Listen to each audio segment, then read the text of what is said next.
So getting back to how Mouse ruined comics. Okay. All right, 30 seconds. Your 30 seconds are up. No more boomer music. Ladies and gentlemen, kids of all ages. Well, I don't know if kids of all ages should watch this show, but I don't know. It's not crazy. with me here. Oh my goodness. Anyway, it's Wednesday. It's another episode of the Mattriarchy, and today we are going to talk about graphic memoirs as a genre. Not like any particular one, although we will be discussing specific ones that we've read or we know about or that kind of a thing. So, famous ones like Persepolis will probably get mentioned. We might even talk about Stitches here. And Twitless. Twitless just read One Dirty Tree. I did.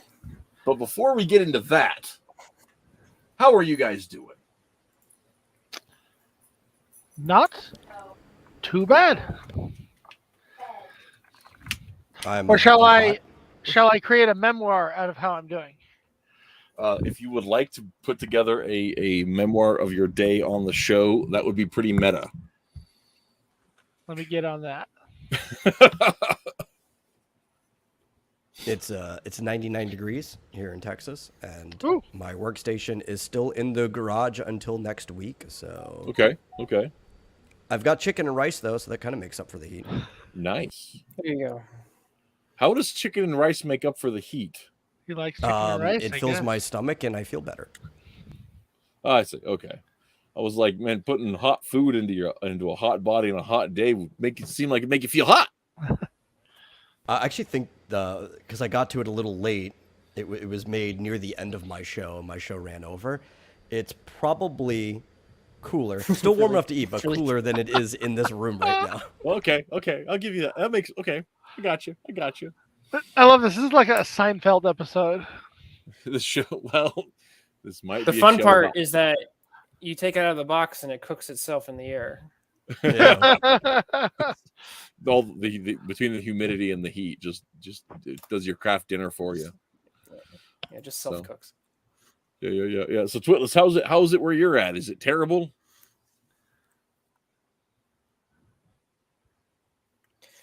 I'm doing pretty good. Good. Hiroshi Paradox says, I'm also enduring the 100-degree Texas heat. My car AC cannot keep up. Oh, that's Oh, no. Oh, I forgot that Hiroshi is in the same general climate as me. We need to Texas build is a big cars place. that do AC not by actual air conditioning, but by just like flooding the inside of the walls with liquid nitrogen. Yeah, I'm sure that's good for the environment. Yeah, and the upkeep on that. Like, I don't know. Stays in the car. That would do really bad things to your interior. It'll do bad things to everything. You just Especially run- the amount of energy it would take to keep the liquid nitrogen cool in the first place before you flood it into your car. Well, yeah, and I mean, like especially if you're talking a summer day anywhere in the Midwest or the high plains, it's just going to evaporate, and then you're going to have hyper pressurized nitrogen in your car. Which, Well, no, I'm saying you're keeping it going through pipes in the side, throughout the car. I see. Yeah, but where is it Insulated. before cooling that? everything down. Yeah, I don't think liquid nitrogen would be you'd want something like a Freon or a similar type of thing. Like we already use. Well, that's just air Yeah, conditioning. like we all just air conditioning. I think There's a reason why we do what we do.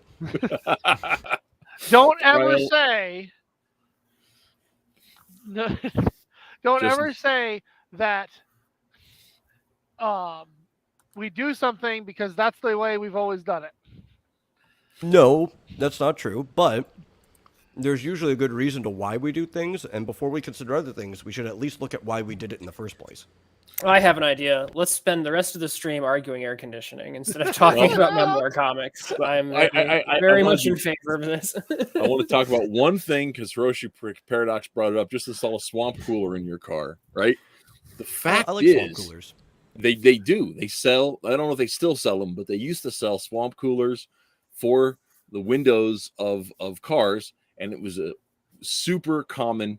And I found out about it because I have a project car that's a Volkswagen Beetle in my garage that I haven't had the money or time to work on since I bought the thing.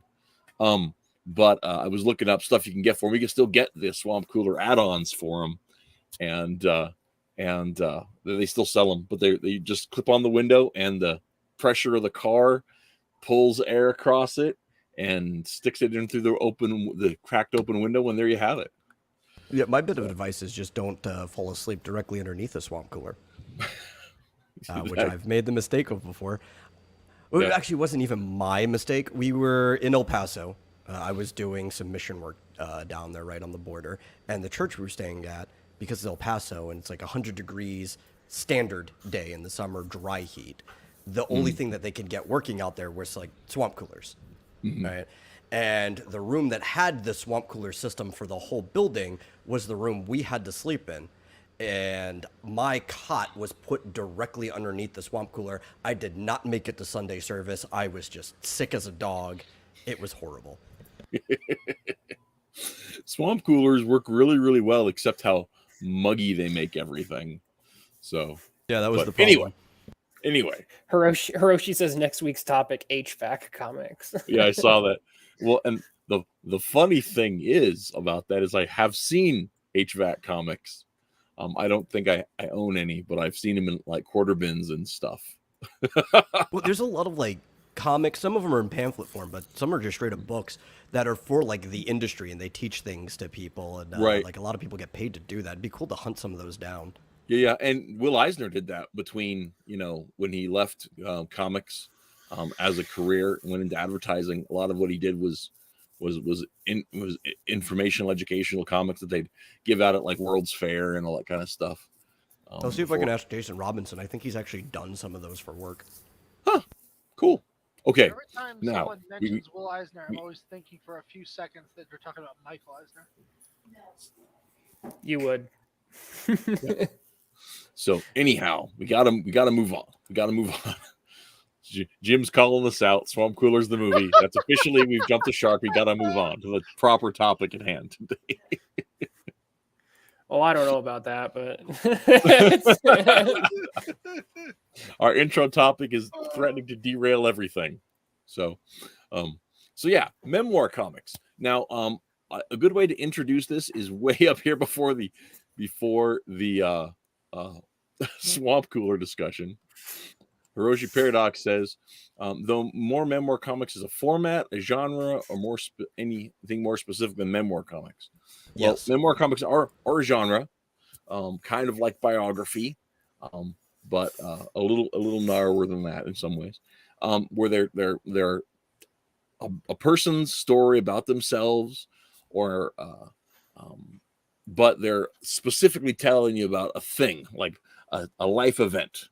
Like, for example, Stitches, it's about the life of the artist Dave Small, but it's not his whole life. It's just how he got stitches and what that meant to him, and how it affected his thought process and development in vignettes through his childhood. So we don't get his whole life; we just get chunks of it, right? So that would be a great example. And also, I highly recommend Stitches. I think it's a great story. Depressing. Oh my goodness, is it depressing? But I think it's really good. So, yeah. And one of the things that spurred this on was it last month, Twitless? Oh, I don't know. I can't keep track of time. So something like that. I think it's a few weeks ago. A few weeks ago, Matt Krotz, who might be by later, he said he was planning on it, whatever that means. But he's apparently busy right now, which is fine. No judgment on that. Nobody's required to show up. Had read Blankets by Craig Thompson, and Twitless and he had a 3-hour discussion and about Blankets. Now, I have to admit, I only listened to an hour and a half of it because I listened to everything at 2x speed. So, that's usually how I listen to everything. That's fair. So it didn't seem like 3 hours to me, but that's okay. And one of the subjects that came up is what are the possibilities of memoir, and why is it that in more traditionalist or right-leaning creative space, our memoir comics kind of looked down on. And so I thought this would be a really fun conversation for us to have, kind of bouncing off some of the ideas that were that they had on the subject to talk about it. But while we were here this last weekend, I read Blankets, which I had not, and Twitless read One Dirty Tree. One Dirty Tree. And I'm not going to talk a lot about Blankets because Twitless has specifically said over it, and I don't think I'd have anything productive to say about Blankets. I was going to ask, would you prefer to talk about Blankets over One Dirty Tree? I was like, I feel like since it is a rite of passage and it is a very long work, at least in terms of being a doorstop, it's fair for you to kind of like say your piece on it. Yeah. I'm just not going to say a whole lot because I think I've said everything I want to say about Blankets at this point. Right. Well, I feel like we should get one thing out of the way first, right? And that is, we have already talked about how Mouse ruined comics. We have already talked about Twitless's hatred for Gene Yang. We do not need to recover that for this, right? We can actually, because we read. No, that's not true, because Yang wrote a memoir, which I'm going to mention, which is Dragon Hoops, which we've read. That's true. And they're all memoirs. That's why I'm bringing it up. Right. I mean, okay. So, it's actually really interesting because American-born Chinese, they're not.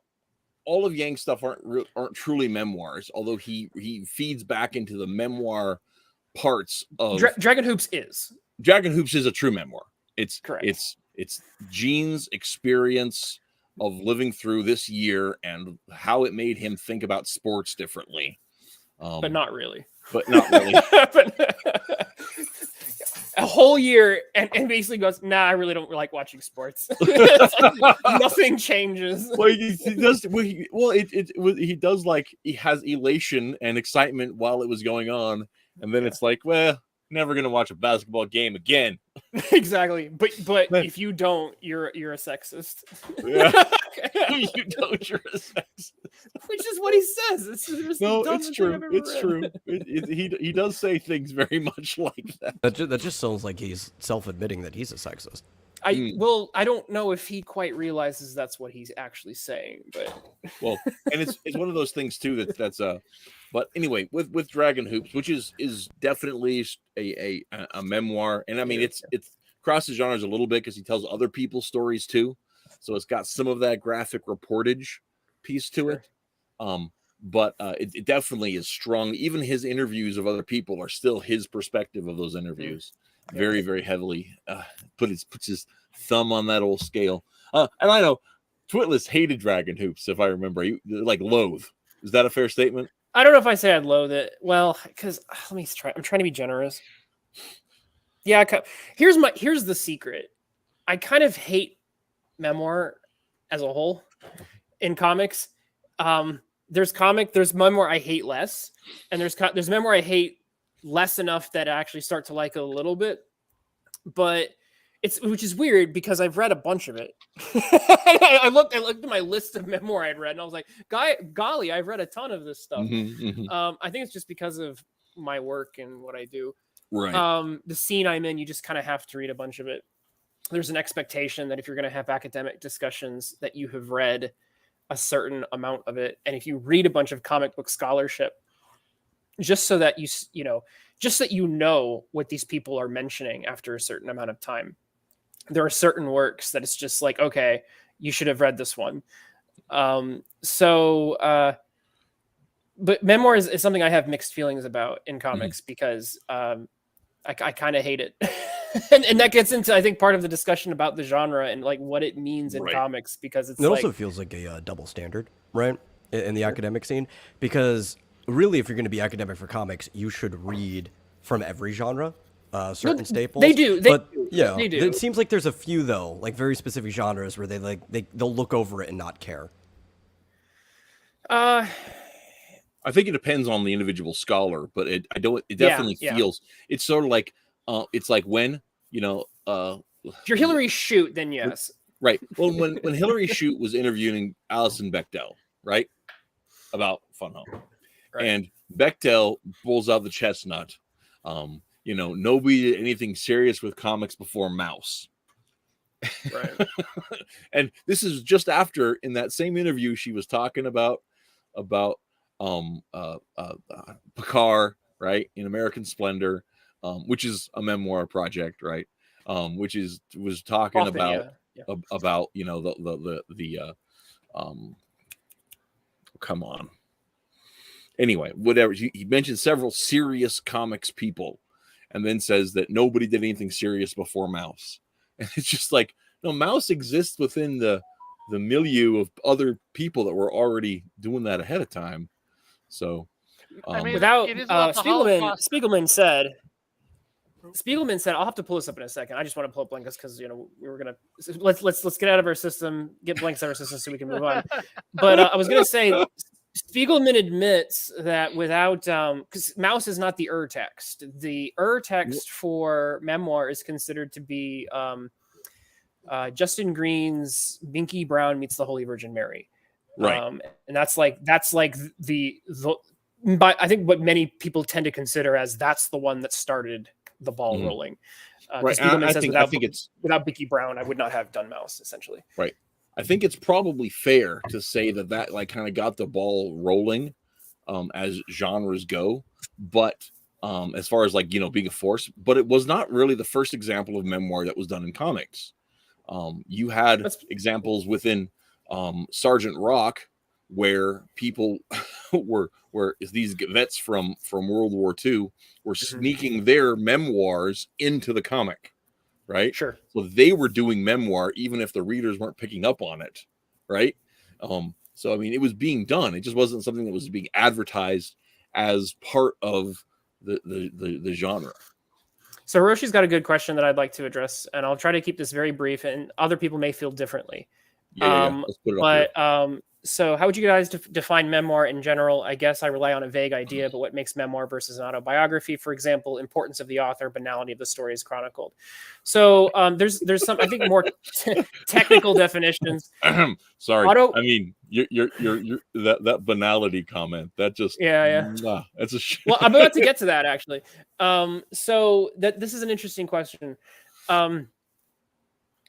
Technically, memoir is kind of a subset of autobiography.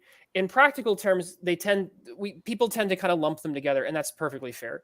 If you want to be, I think, technical about memoir, I think it's memoir tends to be an autobiography, but more focused on a particular point or points in a particular person's life, and as opposed to an autobiography intending to be the story of my life from birth until now or birth until death or whatever. There's usually a theme to it, right? Like if there's like a message or something you're trying to draw, it'll either be a specific period of time or multiple period of times that all fit that through line. But to be fair, like it's autobiographical comics. And when people talk about autobiographical comics and memoir, you can kind of talk about them interchangeably without too much of a problem. So that's the first thing to mention there. So the second point to bring up, and this actually, I know this was brought up comedically, but it actually bears mentioning that comics memoir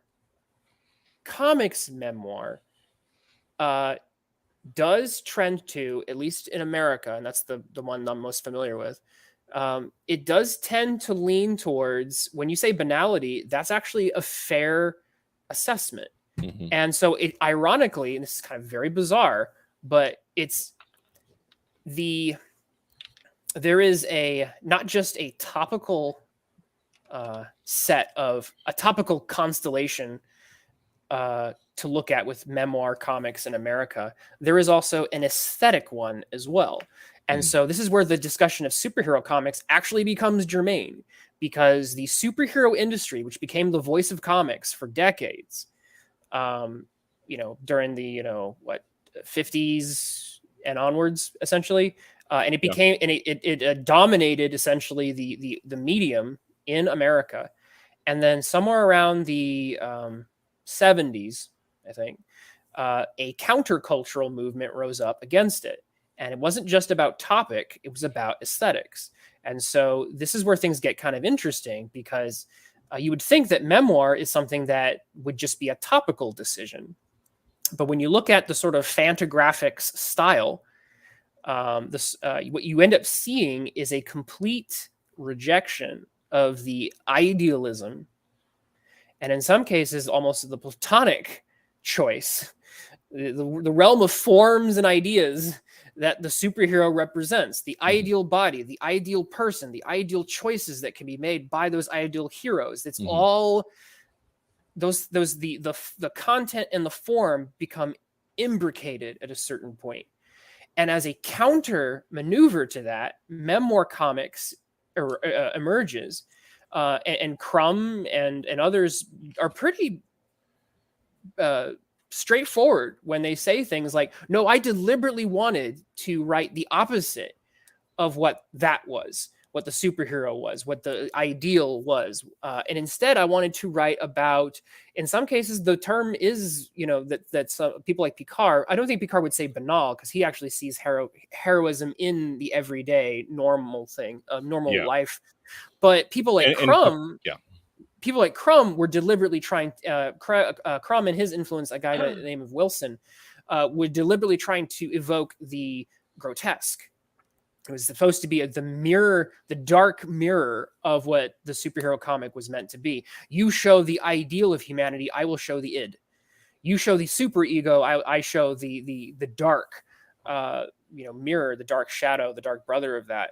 And so what ends up happening is, over time, these two sides of comics end up becoming, like I said, almost registered, become a language unto themselves, where you see a superhero comic, and like I said, there are certain assumptions that kind of become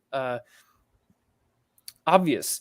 And what's very interesting is that the same, in an inverted sense, becomes true for memoir, which is very interesting.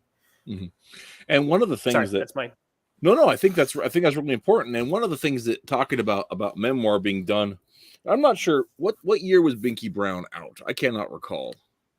All right, give me a second. I'm actually going to pull up Binky Brown real fast, because we need to take a look at it, because there's so much that Binky Brown says. Just, but it was like in the 1972, 1972. Right. 72. So early 70s. One of the other things is that Al Hartley did the Spire comics, right? And this is the graphic adaptation of Chuck Colson's memoir, Born Again. But with and I didn't realize this until I was looking into it. Hartley adapted several memoirs of Christian faith leaders and stuff into graphic form.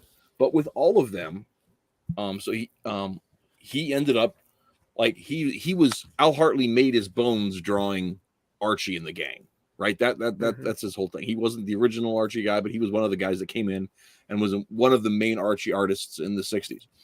And he came in and did this just standard comic book, fairly realistic telling, because he's adapting other people's memoirs. And that's one of the things I think is, when you're looking at the stylization that we see in these other memoirs, how drastically different that is in terms of that whole thing. And of course, Picard was working with different artists all the time, and so some of them had more sketchy styles and some of them had more realistic styles. It just depended. But with Crumb and with a lot of these later guys, they're pretty much everybody else back here. Very heavy cartooning. An effect here I'd like to dub the Tennessee effect, referring to Tennessee Williams, in how, in the same way, it seems like people were adopting a realism standard of rejecting, the previous habits romanticism. Of telling stories about gods and heroes and adventurers. Those are romances. It's romance versus realism. Right. It goes and right back to they were like, I'm going to tell a story about the common man. I'm going to analyze the things that people don't see happening right under their feet. You could perhaps also equate this even to Charles Dickens, right? Who was specifically all about trying to call out the problems he saw in society that nobody was talking about. And so in the same way that, realism in the 1800s in art actually came up and suddenly said, all right, we're not going to deal with any of this romanticism or idealism. We're going to get down and dirty, right? I think you mean 19th century, but Well, it was on the late 1800s, early 1900s. But yeah, I mean, I think it's the deal is you're seeing the same thing happen in the art. We're not going to try to idealize anything. We want to get down to the grit of the matter that we're talking about.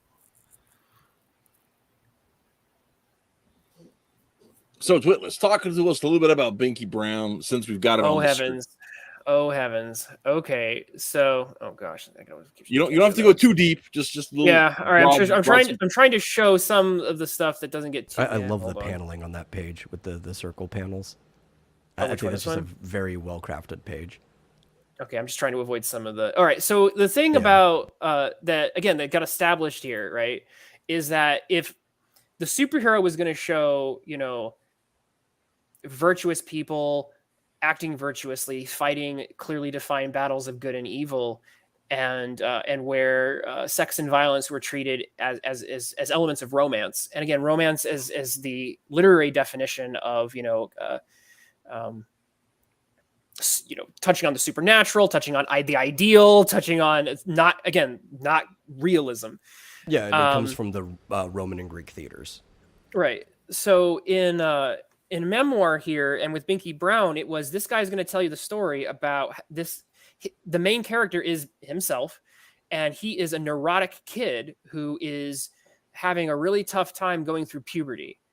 And he's going to let you know every single time he had a sexually deviant or perverted thought or moment or experience, and working all of this in with a dose of subversive, rebellious, anti-establishment sentiment towards parents, society, and religion. Binky Brown Meets the Holy Virgin Mary is about this kid who is really screwed up in the head, really. And he begins to imagine that there are evil ray beams that come out of all of his fingers and his groin. And he has to make sure that none of those rays, touch anything. And basically, the ray is a stand-in for his growing sexuality, and so he's faced with this idea of the Catholic Church, has this idea of purity, and he is having all this impurity inside of him, and he can't reconcile that. At the very end of the story, he finally, after basically almost going insane, he finally is able to reconcile himself to sexuality. And his identity by collecting like a bucket load of Mary statues and then smashing them all with like a baseball bat. So essentially what this text does is it sets up these pillars that we end up seeing repeated endlessly in the tropes of memoir, right? Which is how the way I like to call it is how I became an adolescent, discovered sex, and rejected the faith of my parents. And so basically those notes end up getting like repeated almost ad nauseum with slight variations. But it's like, if you just think about the collection of memoir that you've read, most of the time it ends up being like hitting those notes. Well, also you'll notice that, Mary, statue of Mary, like the Catholics tend to put Mary on a pedestal. That's the definition of romanticism right there. So he is literally destroying romanticism in this comic, if you think about it that way. Yeah. Right? It's like he's not only striking a blow to the things that affect him personally, but you might say he's striking a blow to the previous notions in comics. So Hiroshi says, just this art style automatically signals to me that something offensive and profane is going to pop up sooner or later. That's exactly what I'm trying to articulate true. here. It's probably one of those things that's meant to, make you uneasy. Right. That's what's interesting, is because memoir, like I said, should just be a topic if you think about it. And it should be a topic that in theory you could do anything with, but in America, memoir has not only become a topic, it has become an aesthetic. And the aesthetic tends to have its own tropes. Like Hiroshi mentions, like you can see a Fantagraphics book and you automatically have certain assumptions about it. And there's a good chance you're likely going to be correct about those assumptions. And that there's a reason for that. Right. Neostar That's marketing. Yeah. Well, kind of, but it's more than marketing. Neostar says you might want to see a doctor about crotch rays. Well, like I said, he heals himself in this one, supposedly. What I do have to wonder though is, like, can you entirely, whenever we see this kind of ugly artwork, can you entirely rule out the possibility of using that as an excuse to cheapen the artwork? Well, I wouldn't. It always crosses my mind, right? Well, I think it depends on the artist. I mean, like if you look at the early Forces stories, we didn't go cheap, man. That's just what we had. That's what we had in the tank. But I mean, does drawing something like this take as long as it would if you were to do some really high fidelity, thing where you're really paying attention to the details and the perspective and the proportions of fingers and stuff every moment? Or is could it potentially act as a way of kind of just being able to get it done really quick and move on? And it's art, right? It's just, I'm being artistic. I don't know if I have to wonder. I don't know if I can comment too much on that, but like I said, there's what you're showing there though. And again, this is something that applies to memoir comics and their the background philosophy that informs them, right? They are deliberately rebelling against the mainstream practices, right? And the mainstream practice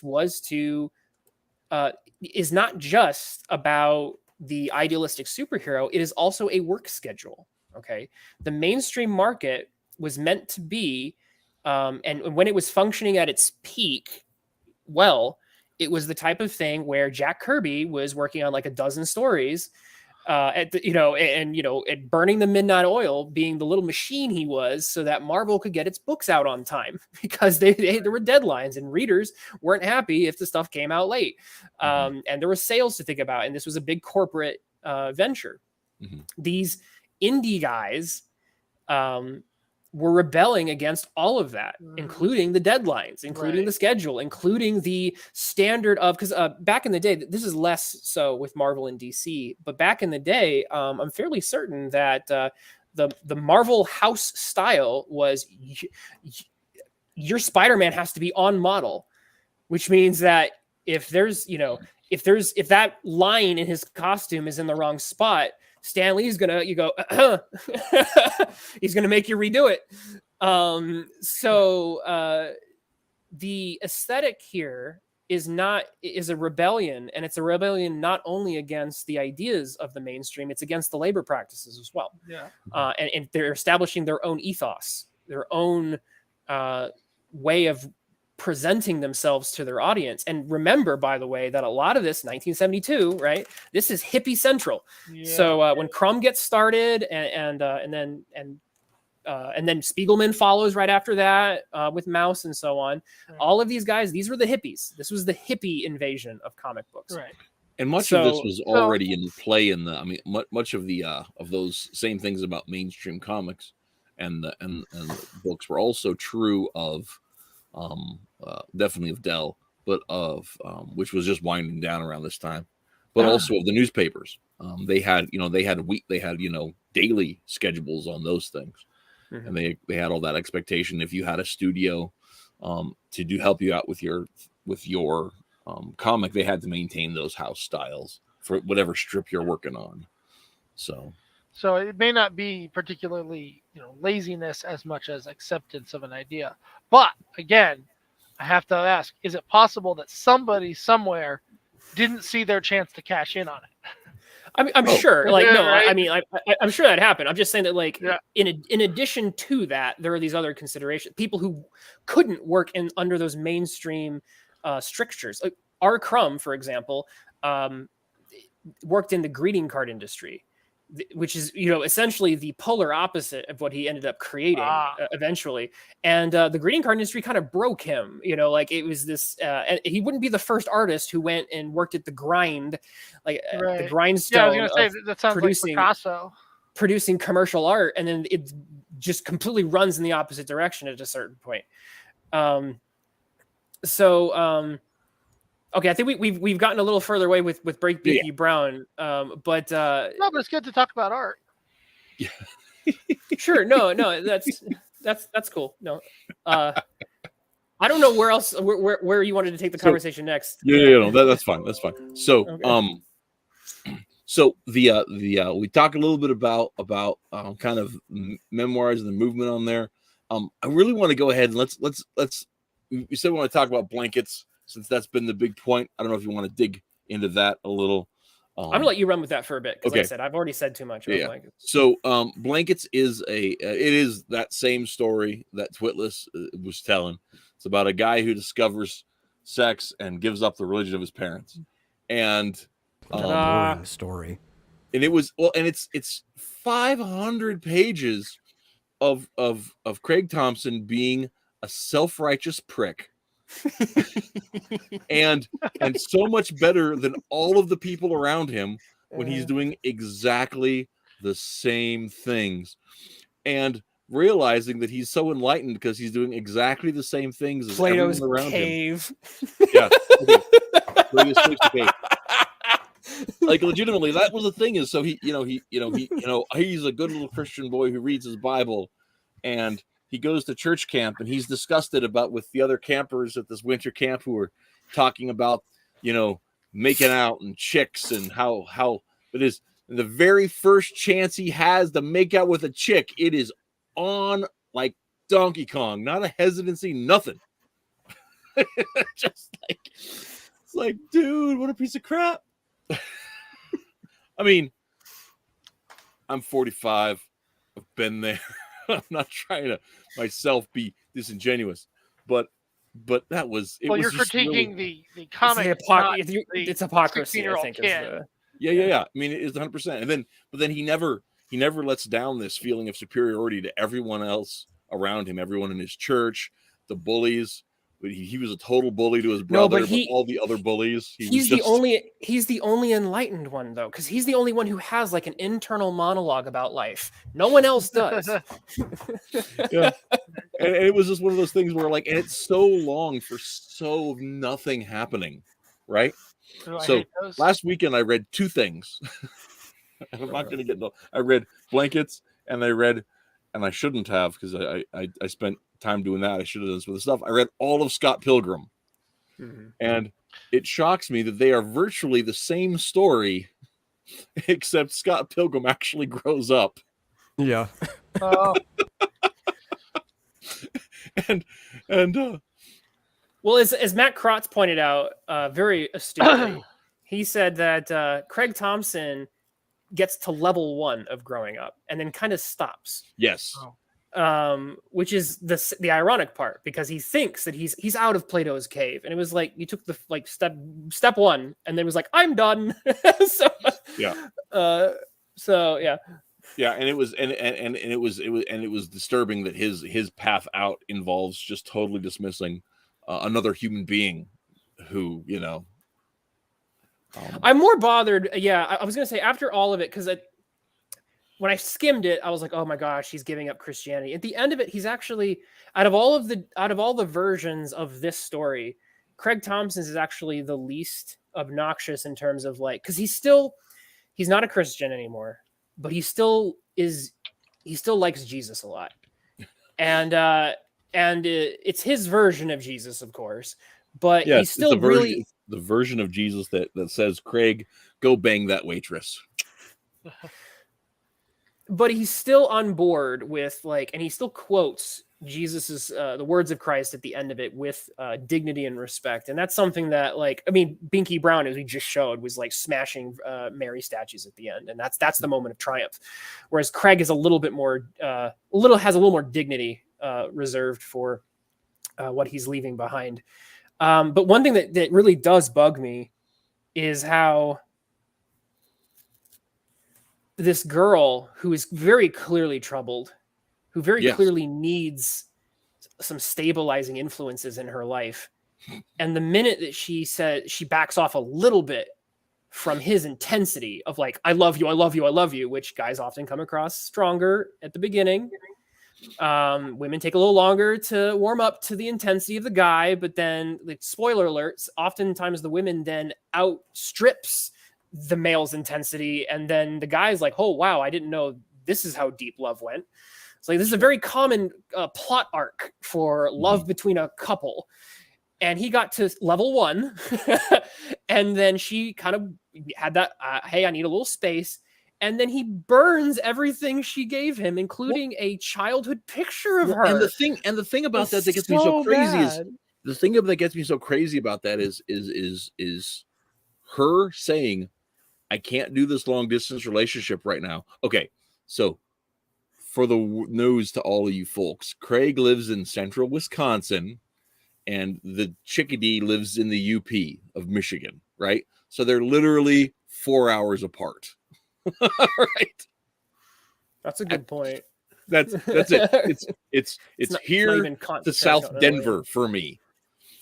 Anyway, and they're both seniors in high school, and she says, I can't do the long distance thing right now. There's too much other things going on. You know, we'll talk later. Which says, move to Michigan if you're serious. And Craig says, right, nope, burn all of your crap. I know. That's it. You're dead to me. I don't need you anymore. I already got to suck on anyway. In my mind, if you were going to say, hey, I'm done with this relationship, the non-immature, childish thing to do would be to at least mail back the picture. Yes. Because that's like, it was like, because she even says when she gives it to him, like, this is a memory, and it's like the only memory I have of this moment, right? And it's like, and he destroyed it. And to me, that's a kind of murder. And I'm like, that's where I'm like, that's where it's like, you little shite. You got shite. And especially because all of the narrative around that is the self-righteous, like, oh, I this is how I became enlightened. Yeah, he's the victim. Well, Jim points out that is 50 years of civilization. It's portrayed exactly the opposite in Blankets. To Craig Thompson's perspective, his home in rural Wisconsin was, like, lost in the forgotten realm of rednecks. Yeah. And up in the one city in the UP or wherever that she lives is this mecca of advanced civilization and cool but grunge kids. It's okay because Craig's going to move to Los Minneapolis or Chicago or something. He goes to I think it's California. Yeah. I mean, I can relate to that. I've been. He goes to LA, and that's where Wisconsin, real civilization is. And nowhere Wisconsin is basically lacking all civilization. Yeah, that's why people live in places like that. Yeah, I know, that's great. It's the good part. Yeah, exactly. That's the best part. All right, so Anyway, we've stumbled on the thing of why I hate all memoir in comics. Right. So this is we've talked about Blankets. And honestly, guys, like Stitches is so much better than Blankets. I don't understand why anybody has ever recommended to read Blankets, because Dave Small has got some real like stuff in life. Thompson's art is quite good. Thompson's art is good, but it also does so little, right? It's just like, I don't know. It's so inefficient. Don't make me defend. I know what you know what I'm saying. It's Here we go. It's legitimately nothing happens, right? It's like Thompson's arc in Thompson's story. It has a few more characters, but it's essentially the same beats of the story as Noah Van Sciver does in One Dirty Tree. Right. And this is like what, 1/6 of the length? Right. So it's pretty to look at. And if you want a coffee table book that involves, teenagers frolicking, then I guess go for it. Okay, if I do have to say some positive things about Blankets, you're going to make me defend Blankets. Okay. Blankets does some amazing things with open space. It does. Uh, That's true. Very and true. and Because how snow and is a huge theme in the story. right, yeah, and so how he's wheeled, and again, part of it is I would say it's a long read, but in terms of it flows pretty fast. It's not like Alan Moore where every page is a slog at times. It goes quickly, so you can actually read it in like a couple of sit downs. But what he does with open spaces on the page and how he wields that to be literally a blanket on the reader at times, a comforting white blankness, like a blanket. It is, everyone I've talked to, including professors, has said it is a extremely self-indulgent work. So everyone's at least on the same page there. Even the scholars are like, yeah, this is super self-indulgent. But so I don't think anyone's gonna like fight that point. But Can you explain real quick for the audience what Blankets is about? Sure. So Blankets is the story of Craig Thompson, and it's like many memoirs, it's not entirely 100% accurate to fact. There's a couple of things that he's playing, fast and loose with for the sake of telling a story, but it's mostly the story of 2 weeks that he spent in Michigan with his first girlfriend, his first love that he ever found. And it's also a story of self-discovery. And again, as I mentioned, adolescence, finding sex, and ultimately rejecting the faith, the Christianity of his parents. In this case, For the dumbest reason ever. The Protestant faith of his parents. And that's the other flavor to this, which is different. A chunk of the other memoirs that we read are, they have a very Catholic or Jewish bent to them. And this is the Protestant evangelical one. So that's another thing that kind of makes it stand out. One Dirty Tree is the Mormon one. Like it's you just pick your flavor. Yeah, the Mormon one. I like that. It is. No, you're not wrong. You're not wrong at all. You're not wrong at all. So enough about that. Here we go. It's the story of a whiny Wisconsin hillbilly who's incredibly stupid and doesn't understand relationships. I mean, you're not wrong about that either. Why is it called Blankets? Because, well, blankets play a role in several different parts of his story, but the biggest one is that this girl made him like a quilt. Like, just made this dude a quilt, a hand-stitched quilt. And he's just such a piece of garbage. It's the one thing he doesn't burn. It's the one thing he doesn't burn. Anyway. Gobshite. But it's also a metaphor for snow, blankets of snow, and it's also talking about being a little kid sharing a bed with your brother, and there's a whole bunch of blankets as a theme that goes to the whole thing. But the blankets he's covered in under the household, the raising of his parents, essentially. There's like the covering aspect. All that call that a through line. But like being in a bubble. Geek Avenger says, "Wait, this is funny. So you were saying the song 'Losing My Religion' should also mention losing their cherry?" I mean, in these types of comics, yes. Well, and okay, I'm gonna be a little graphic here. Blankets is also the story of how to lose your virginity without actually having sex. Yeah, he actually doesn't actually go all the way. Doesn't actually have sex, but basically, he discovered boobies, right? Oh yeah, Well, Matt Krotz again put it this way. Matt Krotz said, "If God real, why booby so good?" Which is because he made them. Explains the theological depths that you sometimes see in these. We're being a little bit on. This is us leaning more into the being super critical. Well, in some way, those are blankets too, in the first form of comfort you ever know in life. We're making blanket statements, okay? Is what we're doing. So yeah. Anyway. Okay. Leaving that aside. So you just read Twitless. You read One Dirty Tree.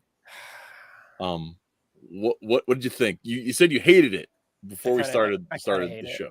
I don't want to be too mean because, like, I read the back of it, and there is a nice little bit about Noah. Apparently, like his biggest cheerleader for getting the book done was Ethan. Ethan shows up at the end, and he's the one who picks him up at the bloody airport because Noah can't drive a car. which I'm about to get to in a second. But I can't believe it. So now I have to ask before now, because this is I decided to read One Dirty Tree because I had picked up another one of his memoirs, More Mundane, which takes place kind of before the because One Dirty Tree is the story of the childhood of Noah Van Sciver in the Van Sciver home, and it's also a story of his life while he's living in Denver like a decade ago, right? And it intersects these two sets of stories. Yeah. More Mundane is all just Denver stuff. And it's and so it takes place before the Denver sequences in either just before or just after. I think it's just before the sequences in One Dirty Tree. And so I really enjoyed More Mundane because he does something. More Mundane's way less whiny. Okay, good. Okay, Right. because I was about to mention this is so whiny. Well, yeah, because and because part of it is it's the modern adult sequences in One Dirty Tree are about a breakup, so it's it's messy. Really, it's really messy. So I don't. So what I was saying is I don't want to put Noah too much on blast. Right.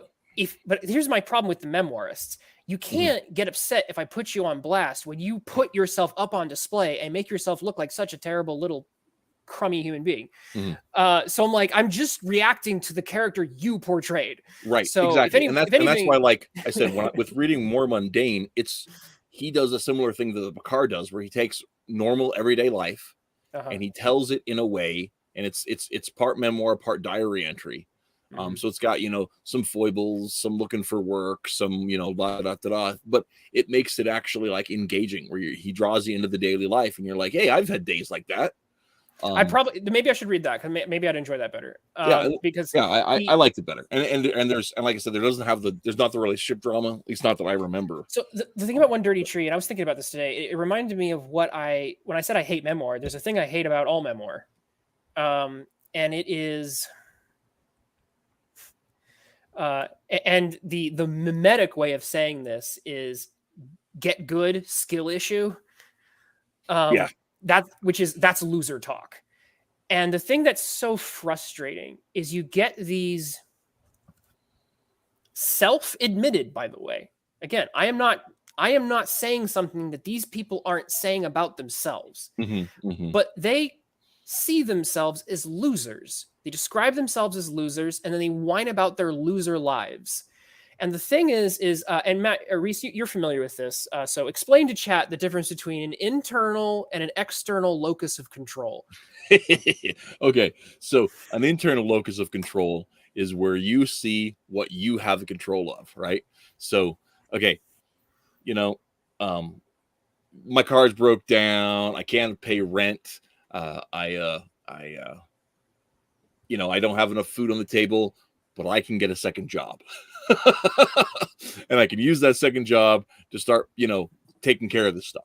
I know what I can control. I can change my attitude up. I could shave my face. I could be more presentable. Is the idea that, that Jordan Peterson is out there. He says, become somebody a girl would want to date. Don't demand girls date you how you are. Right. So you can change who you are. You can work you can hit the gym. You can save your money. You can, all that kind of stuff. External locus of control is, oh man, the world's so hard on me. I can't believe that I have to deal with this suffering that I'm dealing with.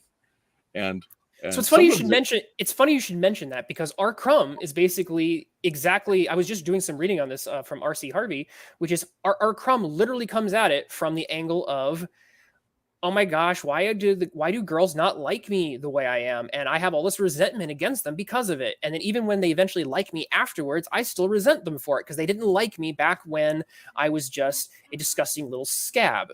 And it's this, like I said, it's just loser talk. Right. And what's so frustrating about it is it's a choice. It is a choice to look at your life because newsflash, people often, I've had this happen in real life. People have walked up to me and they've said, Twitless, That usually they don't call me that, call me my real name, but they say, Logan, you look really, you're so happy. And then they assume that because I'm happy or that I'm more positive about my life, they assume that I had a happy childhood. And it's like, oh, dear sweet summer child. That's the a stories, bold assumption. Yeah, I know. I could tell you, and every time that someone has made this assumption, I've told them what actually happened in my life. And then they just look at me like with like almost a slack jaw because they can't process the fact that someone who would have bad things happen could actually be a happy person. It's a choice. You choose this, okay? Right. And so you again, might not be able to stop your car from being broke down, but you can walk to work. You just have to leave earlier. You choose these things. These are choices. Our life ends up being our choices. And the thing is about all of these memoirists. Yep. I have Wolverine's name. So these memoirists have an external. They tend to have an external locus of control. And so they're always whining about how sad their lives are and never making the choices to improve themselves or recognizing how good they have it. So to bring up One Dirty Tree, okay, Noah is at a often point. Pity party, isn't it? Gosh, Noah gets to this point in the story and he's moaning about his relationship and he's moaning about his life. He doesn't have I get no respect. I have no money. I don't even know how to drive a car. And it's like at the very end of the story, his brother, who has the same artistic gift that he does, essentially, the genetic kind of artistic gift, picks him up at the airport in a car that he is driving. So it's like, your brother learned how to drive a car. You're from the same family, the exact same family. Mm-hmm. And it's like, it's so transparent at that point that it's like, and Ethan literally just is braggadocious. Everyone knows this. I'm large. I'm in charge. I'm going to go conquer the comic book industry. And here's Noah going, oh, I win awards, but no one gives me money. And it's like, oh my freaking Lord. No wonder this girlfriend of yours looks down on you. Because you don't walk into the room going, yeah, I won those awards and I'm going to find a job that helps me pay for my art better. Become a teacher. He's working at Panera Bread. He works at Panera Bread. He does like one day at the comic book store. And he can't afford anything in life. He has to live off his girlfriend because he has to be an artist. And it's like, my dear brother in Christ, you literally have members of your own family who make a living with art and are able to not have a life. It's choice. You choose this. You chose this. Right, and part of that comes to, I think that one of the things that I took from One Dirty Tree is I really feel like, especially with the way he caricatures himself into the monster, is I think that as he's reflecting upon it, he knows that he's screwing it up, right? I don't think that he is a that he's necessarily. I mean, I'm not going to say he's fully there, but reflecting on his father's choices, he's somewhat aware of this, right? And that's fair. But just as Art Spiegelman is self-aware when he displays himself as being as the worst son ever, that does not expunge him from getting criticism for being the worst son ever. It's like, yes, Art, you were the worst son ever. You were self-aware to know you were being the worst son here. I'm still going to call you the worst son here because you told me you were, and you don't get to escape it because you told me that you were. Yep. Because part of the issue here, right, if we're thinking about it, is, and I think this is the problem that I have with, again, most of the memoirists, is there's never the moment that I have seen yet where one of these guys acknowledges that they suck, but then actually says they're sorry for it and then makes a different choice. If Art had said, you know what, if Art had ever really apologized to Vladik in that story and said, you know what, Dad, I'm sorry that I was out of line there, it would have, like, all of the criticisms that Picard and the rest of everybody made would have probably evaporated. So it's that's another frustrating thing, is that you get this kind of Woody Allen syndrome where I'm the worst, and as Orson Welles said, no, that's actually, you're the most arrogant. Right. You're hiding behind a guise of, and I'm not saying Noah's doing this or anyone in particular, but there are certain memoirists where I get, you clearly get this vibe. Well, yeah, definitely. Or- And I think that like Bechdel in Fun Home, it kind of falls into that category where not she can't get over being upstaged by her better-assed father. And so much of the book is colored by and granted, legitimate complexity in what does life even mean when your suppositions about who you are and your parents' history is upended, right? But it's still one of those where it's still her whole story is just overshadowed by being overshadowed, and I find it fascinating, but not necessarily laudable. So. But that's one of the reasons that I think, like, that I like about Stitches is that it is a lot about what else we got here? That Stitches is a lot. Yeah. The Stitches is a lot about David taking control of his life, right? After he gets over just being stupidly angry, he gets up, he moves out, he finds a way to make a living. He goes to college. He finds himself a wife, and and gets on with living, right? And not just, and the past never leaves, but it's also nothing that it's always part of his past, but it's not what defines his future. Well, that's the other thing about the victimhood, right? Because you get into another chunk of this. This is especially with Raina Telgemeier's Smile. Which I'm not another way you could title a memoir is to say first world problems. Because a chunk of it ends up being, oh, my white middle upper class family was not as supportive of my coming out as being a lesbian artist as I wanted them to be. Well, and it's like, oh no, oh poor you. In fairness to Bechdel, they were lower middle class. I was making another blanket. I was making another blanket statement. I was glossing over. I admit this. But like that's another thing, right? With One Dirty Tree, they had a pretty rough childhood. Yeah. A chunk of these people did have little, rough spots, right? But I mean, the Blankets kid had a pretty average upbringing. I feel like if you whine about that. Well, and that was one of the things that struck me so much is he's talking about how horrible his tiny little house was. And I'm like, dude, that's like a rural house in Wisconsin or Nebraska anywhere. I mean, you should be glad you even have a house. There's a lot of people in the world that don't. Well, yeah, but I mean, just like he's talking about, oh man, we had to share a bed because it was so cold. Yeah, that's not uncommon,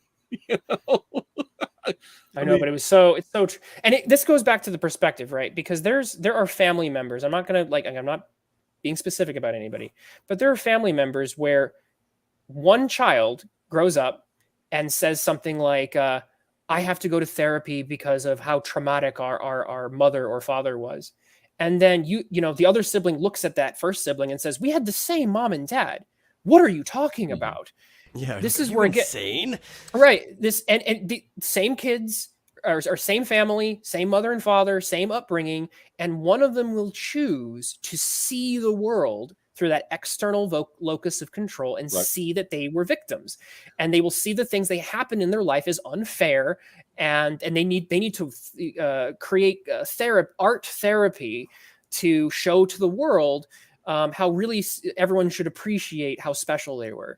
And that's the types of things. And again, this is me being super negative about memoir at the moment, but these are the types of things that, as an aesthetic about comics memoir, these are repeating patterns that I have seen multiple times. And that's why I tend to, there are certain distaste I have for some of it, which makes it makes the standout examples that don't do those things very unique to me, which is I think why I like Palestine so much. Right. Yeah. Or another one that I read recently, we're probably going to end up talking about because you brought it up, was Persepolis, which if I divorce the second one from it, right, I did kind of enjoy the first one, and I to some degree, except for the Warzone part, I could kind of relate to it a bit too, because I came from a pretty rough household where like sometimes we had nice things, but a lot of times we didn't. So there was like that kind of relation. My mom used to like pill off and lock us outside in the Texas summers when I was like 9 years old, right? And talk about that locus of control. I would take my two younger brothers, who would have been 7 and 6 at the time, definitely should not have been outside either, and I'd be like, hey, I know where water fountains are. We didn't have water at the time either, so I couldn't even go to like our spigot and turn it on to drink it. I'd just walk us down to the park where I knew water fountains are, like that shows you the difference of the person. One of the reasons I kind of liked Persepolis is because that Marjane did seem to have somewhat of an internal locus of control. She was definitely much of a go-getter who was doing a lot of what she wanted to do in those. She doesn't whine about her parents as much either. No, she doesn't. She actually loves her parents. Well, and even when they disappoint her, she comes right back around on them. And Persepolis is like the polar opposite of her mentor, David B, who did Epileptic, which that dude's a victim in every possible way in his own story. And I mean, he's a bigger victim of his brother's epilepsy than his epileptic brother. Which is partly what people accuse Art Spiegelman of when they start digging into Mouse, because they're like, which one of you was the actual Holocaust victim? Yeah, Epileptic is a really fascinating book, artistically and narratively. It's full of well fleshed out, complex characters. But Dave B, man, he is very much, he does paint himself as the victim of his brother's ailments. And it's just like, and that's one of the things that is, on the realm of dealing with memoir as a tool for coping or processing medical or mental issues. I'd also want to spend a little bit of time talking about marbles. Right, before we get to that, though, I want to jump into chat real fast because marbles is a good talk. Jim says the Blankets kid had an upper middle class life. His father was a plumber and his mother was a nurse. He was relatively rich. That's part of the point there. Yeah. Geek Avenger says it's like the repeating pattern of a psychologist usually going into the field to figure out what they were or why they were so messed up mentally. And Jim says a whole lot of lesbian artists have the same identical coming out story that they feel compelled to share with the world as if it was unique. I feel like that way just in general for memoirs to an extent, especially in comics. So I've had some negative experiences with memoir, and they're not all the same, but there's enough tropes that they have that repeat across many of them that when people, here's my real problem, right?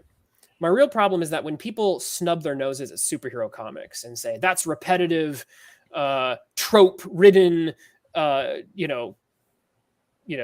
low-class trash, I go, oh yeah, because memoir doesn't have any tropes. It's not like I can say these three things that happen in like 70% of memoirs in terms of just the plot. And then I can say, let me guess, the art style will be scratchy with lots of hatching and very low, attention to anatomical detail, except when it's being directed at pubic areas. And like, you could just describe how these things are drawn. Reese is laughing because I'm right. It's almost like the tropes of genres are part of what attracts people that want to write stories that fall in the tropes of those genres. Right. So, and I'm fine with that. I'm just saying that like there's this thing in and memoirs just aren't exclusive out of that, right? They're part of it too. Exactly. The one thing that people the one thing people say about memoirs is that people will cling and point to that. They'll say, well, yeah, but memoirs are real. They're not wish fulfillment. They're the telling of our actual experience, our lived experience. Aren't they wish fulfillment to some degree? Yes.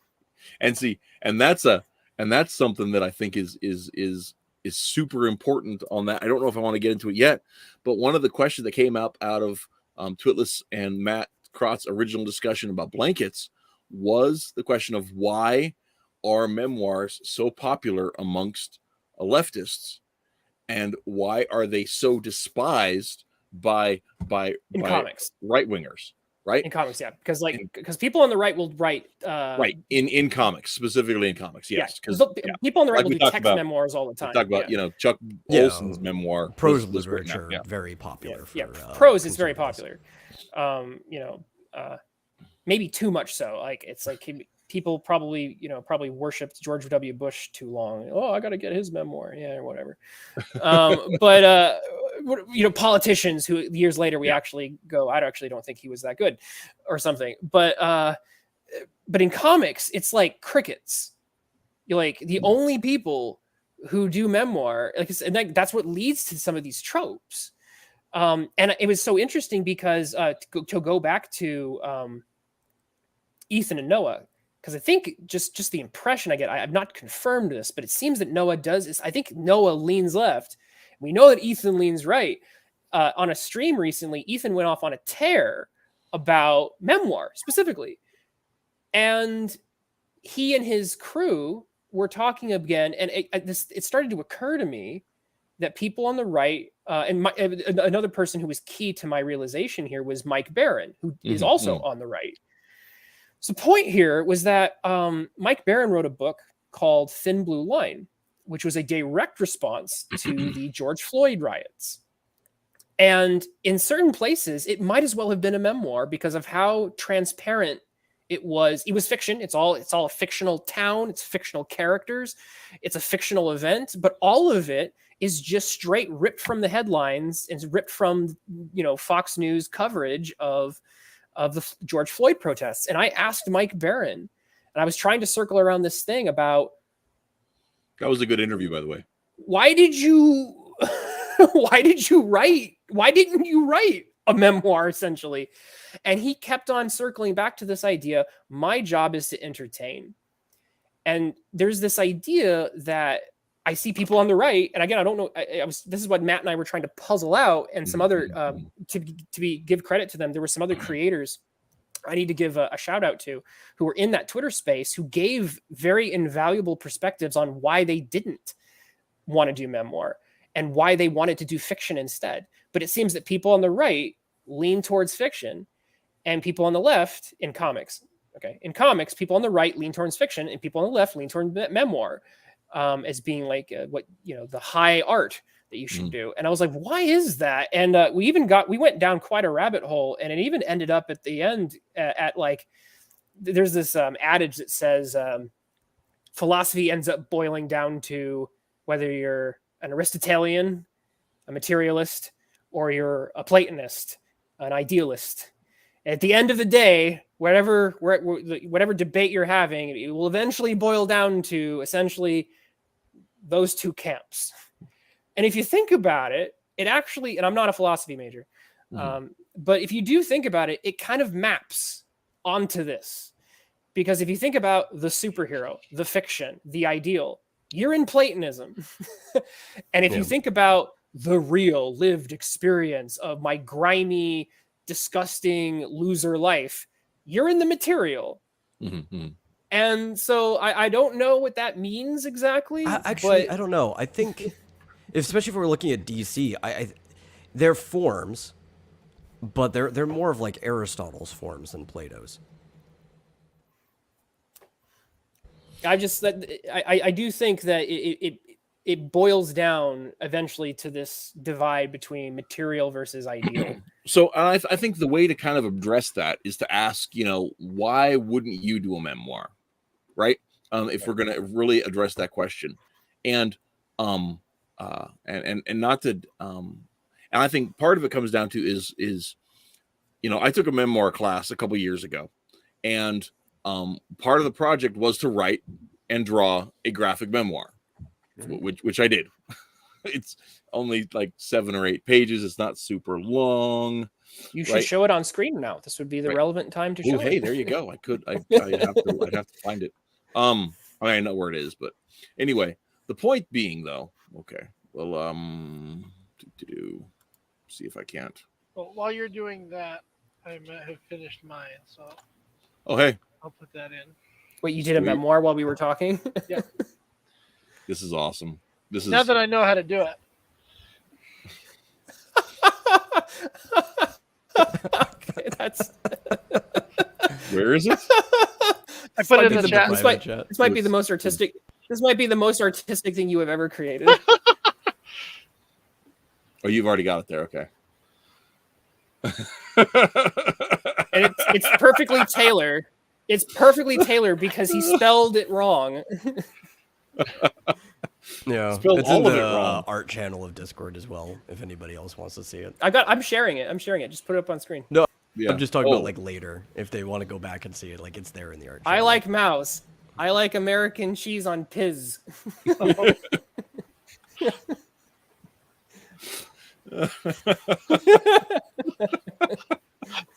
did I think forget might how be mouse the was spelled. more controversial thing to say than saying I like mouse. Yeah, that is true. Right. That is This hilarious. is the memoirs of Cartoonicus right here.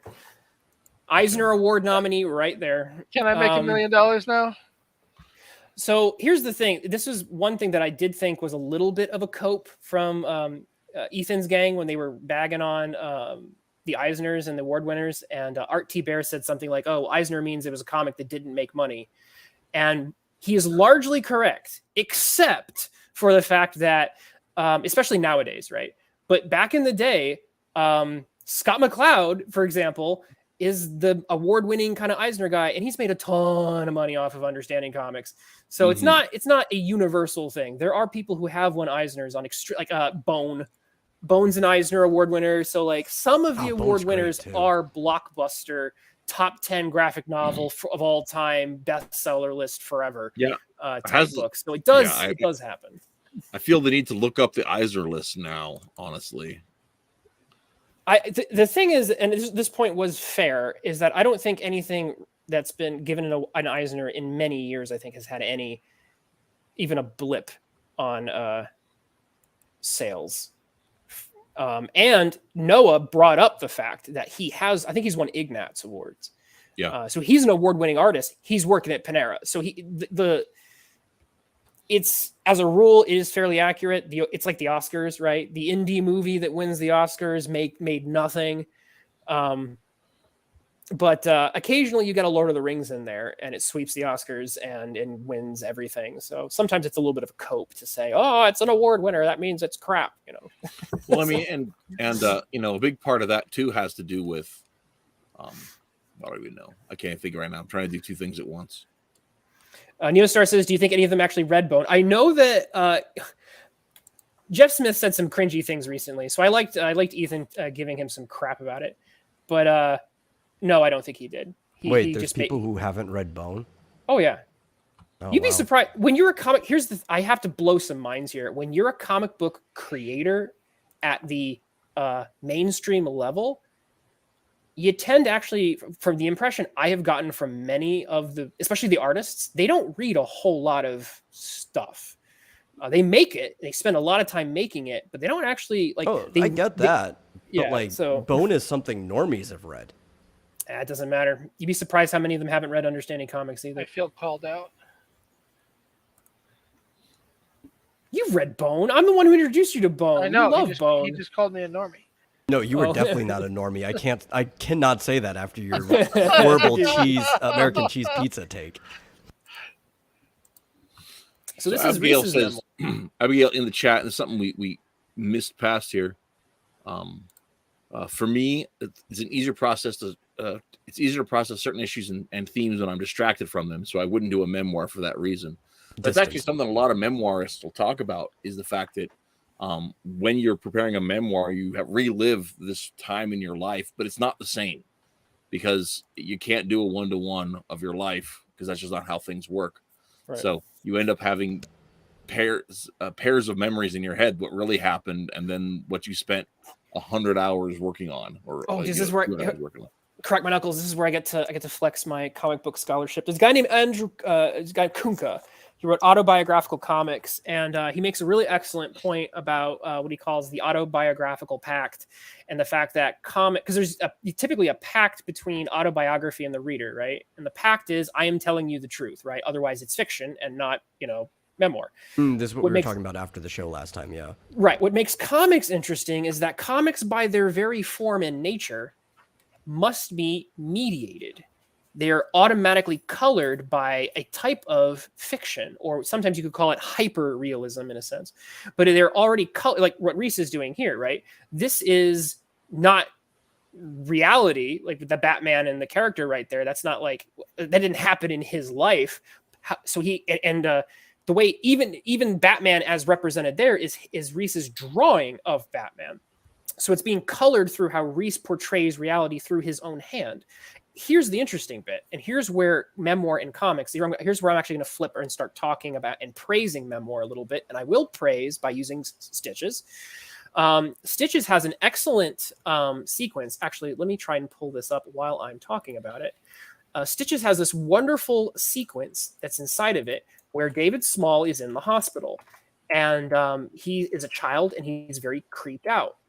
What's interesting about this is if you were to represent this in a photorealistic way, you would just see a picture of a child just in a hospital.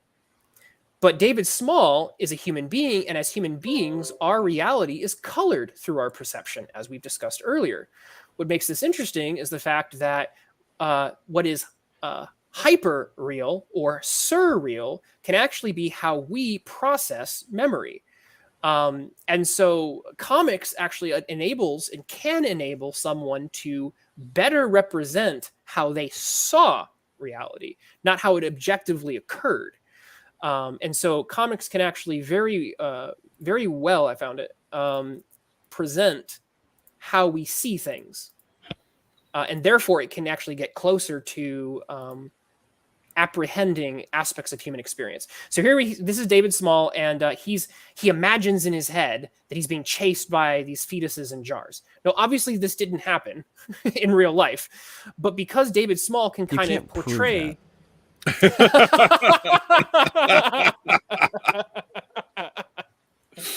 That's true. So, okay, all right, fine.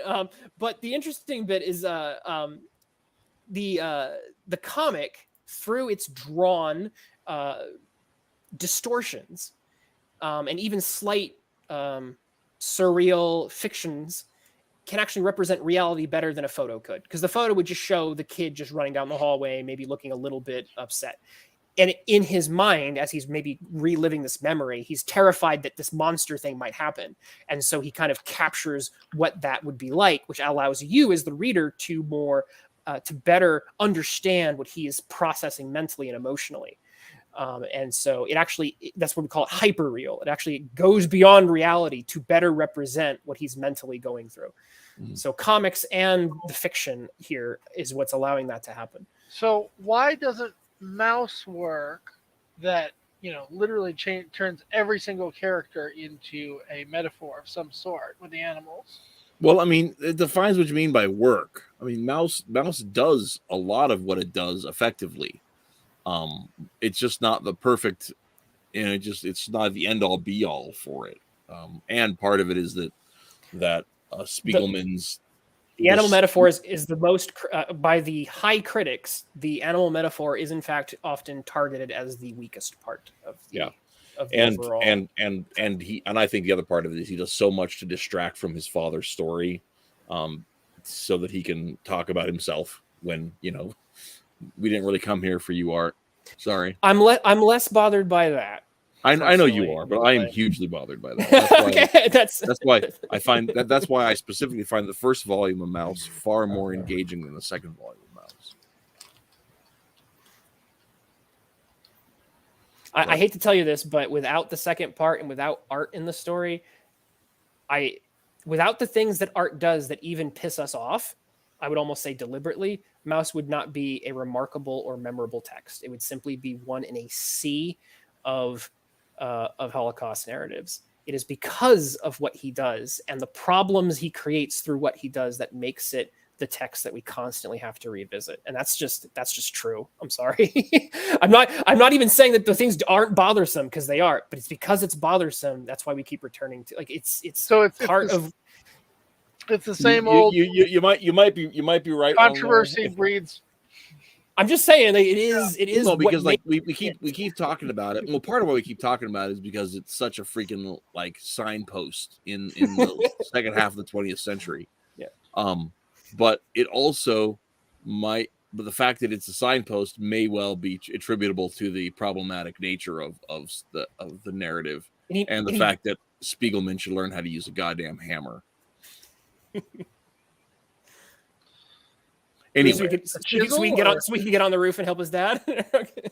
Oh, because that's what being a man is. I thought you meant like a chisel to narrow down his story. No, I just meant actually being able to be useful. With Manning tools. up, which again was my criticism of Noah, because it was like, Noah, you could learn how to drive a car. That's your choice. Your siblings have learned how to drive cars. That's on you. You chose that. So when you feel pathetic because you can't drive a car, that's your fault. Come on, buddy. Right. Well, and it's like in One Dirty Tree, one thing about that is he's complaining about working at Panera Bread. He specifically works at Panera Bread because it's a low stress job that pays enough that he doesn't have to worry about not having time to do art. That's a legitimate life choice. That's a beatnik way to live life. So just own it. So, I'm never going to have money, and that's okay because I'm busy making comics. Well, let me flip that out around. He leans towards the academic side of comics. Go work at a college. You'll get 3 months off during the summer and 1 month off for Christmas at minimum. Teach art classes. Like, you're an award winner. You'd be like the easiest hire at your local college. Just do that. And you'd get more money than Panera. And like, that's again where it's just like, solve your own problems, and you don't even have to like work at the corporate America. There's more than one solution to things. Right. Yeah, exactly. Are you better than Linda Berry? Like, are you so artistic that you can't do something that Linda Berry does, or a whole host of other artistic, the amount of you're setting the bar pretty low too. Jeez. Yeah. Well, and I mean, and I respect anybody who chooses and owns the choices in their life. Like, if you're saying, no, man, I just want to work a 9 to 5. I want to have, not take anything home. I just own it. Because I work at a job where I take my work home with me every day. And I could have people call me up in a panic, not, at all times. And that's the job I chose. And I like my job. But man, I think back when I was making pizzas and burgers for a living, and I got my paychecks and that was it. I didn't have to care about that place burned down when I wasn't there. Geek Avenger says side gigs are legit. Exactly. And so that's where I'm like, you don't have to do what R. Crumb did and have your soul sucked out of your body by working at a Hallmark. There are medium grounds where you don't have to be complaining about, I'm so sad I work at Panera. It's like there's more than a job in America. Oh, and if you're good at what you do, you could do a side gig, get $800, and then just sit on that for a week, and you're fine, and then you go pick up another one. That's also very true. For the Fantagraphics guys, they tend to not get a lot of money drawing Batman. That's why I said teaching, where they're teaching their type of literary art, and teaching comics. This is something that was tailor made. Reese just very awesomely held up the Linda Berry thing. Linda Berry literally teaches underground indie comics essentially, and that style. As a teacher, she does that. And then she's I believe an award-winning comic book creator herself. So that's her day job. And this book here, what it is, it's sitting next to me because this is a memoir and a textbook about jumpstarting your own creative process. And it talks, but it's also a memoir and a book of collage all in one. So So if it's oh, I can't do that, you're saying you're better. It's are you better than Tolkien? Are you better than all of the literary giants of English literature who basically were professors and teachers, and then that was their job, and they used their off time during the summers and and so on to basically work on their art? Come on, dude. It's a job that actually refines what you want to do as well. When you have to teach your subject, you get better at it. Maybe he's doing it now. Like I said, I'm not trying to bag on Noah too much. It was specifically about that moment in time in One Dirty Tree. Sure. It was just because he presented it to my attention, I am reacting to it. And I think part of the problem is, so this is where I'm not going to be mean to poor Noah. I'll be mean to Gene Yang though, because Gene Yang has it coming. Because Gene Yang is the same I'm a loser, I'm a victim in Dragon Hoops. While I'm writing Superman. While I'm getting phone calls from DC Comics about, hey, write Superman. And that's where I'm like, I want to throw something because it's like, I'm a sad little victim. Oh, I'm writing Superman. Shut the hell up. Forever. Now, there's something Can't interesting. stand Dragon Hoops broke Twitless. Oh It's a my year- Do you know it's how been many more than a year? God. thousands of people across the nation would love to write for Superman? Tens of thousands. It's of not thousands. even Just it's not not me. even fair.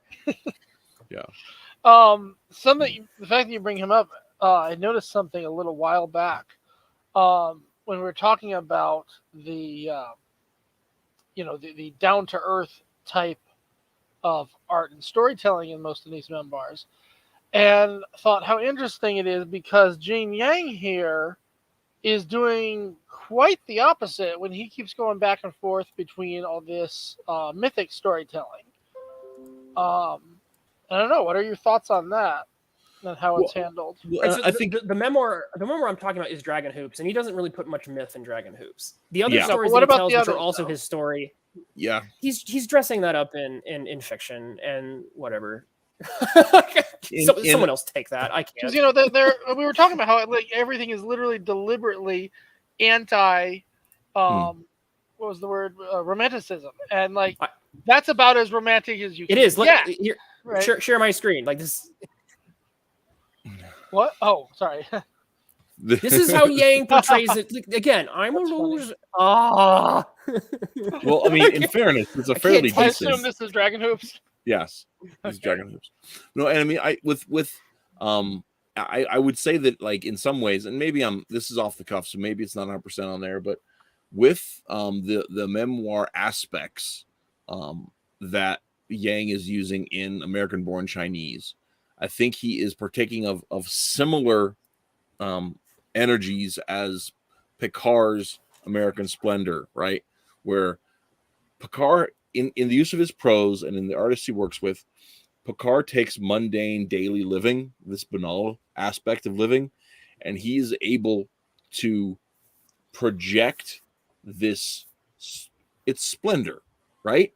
Where a dude who's a file clerk is living a real life that is meaningful, and his history of talking about jazz records and meeting people around him and dealing with his wife, they have this, there's a grandiosity to it, even though it's the same life you're having. There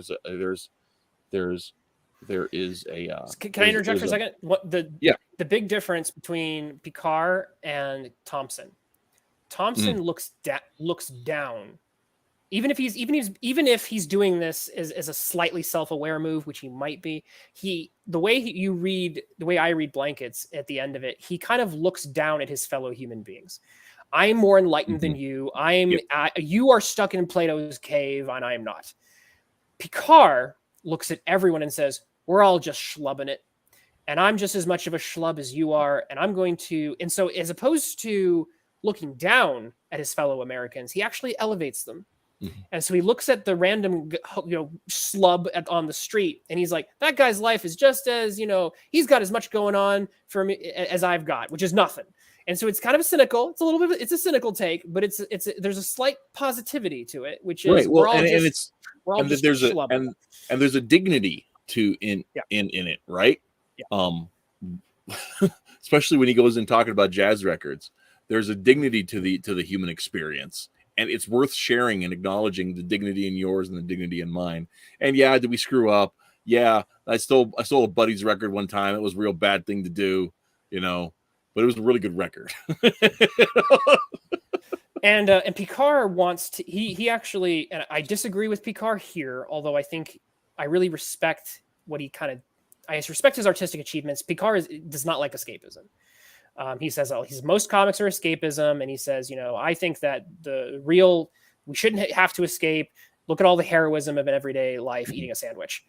Yeah. And I'm like, that's great, Picard. I want to read about Spider-Man though. So, and I'm actually on board with him in there. I don't think that myth is escapism either. I think that I think it can be, but I think that our fantastic hero stories, and that's actually what my memoir is really about, right? I used my story and my grandmother's story, to kind of talk about, you know, what heroism can mean on a day-to-day, and that I think that hero stories and myths of all kind are there to encourage normal knock-a-day life to mean something, for us to push into that, to have that, you know, to bring it back around, to build those internal locuses of control, right? Sure, but escapism gets a bad rap sometimes. Tolkien has a wonderful, like, I have to go back and reread it, but Tolkien has a defense for escapism, deliberately as escapism, Really? including the fact that the most, the heroic thing that a prisoner of war can do is to escape. And if you think about it from the Catholic kind of way of you know, us being, you know, prisoners of war on this planet, then escapism is in fact and he doesn't say it's always heroic. Tolkien very, very smartly says it's not always heroic, but he says heroic in many cases. There is a defense of escapism, right? That But I mean, Even in a situation like that, escapism. I'm sorry, you were saying? I said gallows humor is a form of escapism. Yeah. But I mean, and even those, you're still looking at it at a telos, like a purpose in that of building into the future, right? That it's not you're escaping mentally from your struggles, or you're using gallows humor to lighten the mood because you're in the middle of this horrible experience. But that's still because you're building toward tomorrow. It's not just to make your today light; it's to build up tomorrow. And I don't think I think some of that stuff's analog too, right? I think if fiction is written well and it corresponds to truth, I think some of that stuff just happens without people even knowing it's happening. So people could show up to a movie and think they're watching, you know, a dumb action movie, and still be inspiring them to press on through the struggles in their own life without even knowing about it. And I think that's part of the power of narrative, which, to spin back around. Well, before we get there, Neostar has a comment I have to read. So this is not me complaining about Yang. Neostar says Gene Yang comes off as both narcissistic and insecure about his identity, and it seems to bleed into most of his work. And how? It's bled into so much of his work that Twitless sees it even when I'm sure it's not actually there. And so in all of this, you know what hits me, maybe the greatest sequential memoir of all time. Okay. Are we talking about Palestine? What? Calvin and Hobbes. No, that's not a memoir. Think about it. How is he approaching that? No, it does not fall into memoir. No. This is him as a kid. No. Well, it could be based off. And of he him as a kid, conquers but it's nearly not every issue we've actually talked about him as a tonight. kid. Mrs. H saw something on Disney Plus. That's terrifying. Did you see the AI Secret Invasion opening? Oh, yeah, that was. Anyway, so back to the concept of memoir, right? And why memoir doesn't necessarily fit into a right-wing thing. And I do think Jim Toon has brought up some interesting stuff in the chat. Yeah, they are making American Born Chinese as a Disney Plus series. I think it's already out. Oh, okay. So the American Born Chinese thing is nothing. I almost feel bad for Yang. Actually, I do. I feel bad for Yang because Yang probably has to smile and cheer while a bunch of hacks took a bunch of hacksaws and ran. Reese, you saw that trailer. They ran it through. I did. Oh no, I did watch the American trailer. Born Chinese trailer. Did your brain try to make you forget it because it was so bad? I didn't. I laughed at it and then I went on about my day and forgot about it. They took a Marvel Cinematic Universe meat grinder and they shoved Gene Yang's book inside and they created like a mystery meat out of it. It was just a holy cow. It's bad. The Netflix hey, it's worse than that. I can't even. There was this Disney Channel movie called Wendy Wu Homecoming Warrior. I remember and that. they basically took the plot of that and then imprinted American Born Chinese on top of that instead. Okay, so do you think It's just, that it looks Yang? bad. It looks from an analogy. I think American Born Chinese, the show, will be the Ella Enchanted movie was to the book. Do you It's think that that bad of Yang? an adaptation? There was a book. You've never read Ella? Oh I've never heard of that. I'd never even heard there was a book. I thought the book El- was just Cinderella. no! I'm going to murder you all. For Well, having you have not to come read to- a book? You have to it's come to already been Nebraska forgotten. first, Witless. It's And I'll been tell out you. since May 24th. Okay, well there you go. I don't pay attention to much modern media. No, Ella Enchanted. We're talking about Ella Enchanted or American Born Chinese. Ella Enchanted is an old book. Not old, but it's No. years ago. I think the Metal was saying that American Born Chinese has been out for like a month. It's been out already. Yeah, Oh, May God. 24th is when it Oh, came out, heavens. and nobody's watched it. No, you'll notice no one is talking about it because there's probably that much of embarrassment. Wow. No, Yeah, but I get it. They slaughtered Ella Enchanted. Oh, I yeah. wonder It's- if this is one, just the beginning, and all his stuff will end up going to movies, and if two, he will end up being the new Alan Moore, who disowns everything that's ever made out of his work, but still signs off on it at the end of the day. Abigail wants to know what Money. they changed for the movie. Can you do it in 2 minutes? I want to get back to talking about memoirs. Metal. I think you might. I think I watched part of the movie, and I think I had to walk away. I don't think I. Oh, Could. wow. Oh wait, you had to walk away. I don't. think. Okay, there were some good parts in it, but God, they just made it a total Anne Hathaway movie, and they had to, But God, like the part where she goes and she sees the giants, and they're like, okay, instead of her It's comedy. actually, They turned into a Yeah. like a slapstick comedy. They did, and instead of her having to actually convince the giants to not like kill them or whatever, right? Because she has to follow whatever order anyone gives her. Instead of that, she's kind of like just told to distract them, and she does like this big sing and dance number where she sings. It's a musical, yeah. They made it Somebody into a Loved by musical. Queen. They made it into a musical. The book is a very clever twist on the fairy tale, and if you're not paying attention, which I wasn't paying enough attention, I actually missed it until the very end. So I actually got caught by the twist about what story it is, because it doesn't come out and tell you what story it is. It's presented as just a fantasy story, and then the end kind of is like, oh, this is the fairy tale story that we're actually doing. And the book is very well done. It's a great book. I highly recommend it. It is an award winner. It's I think Newbery Medal.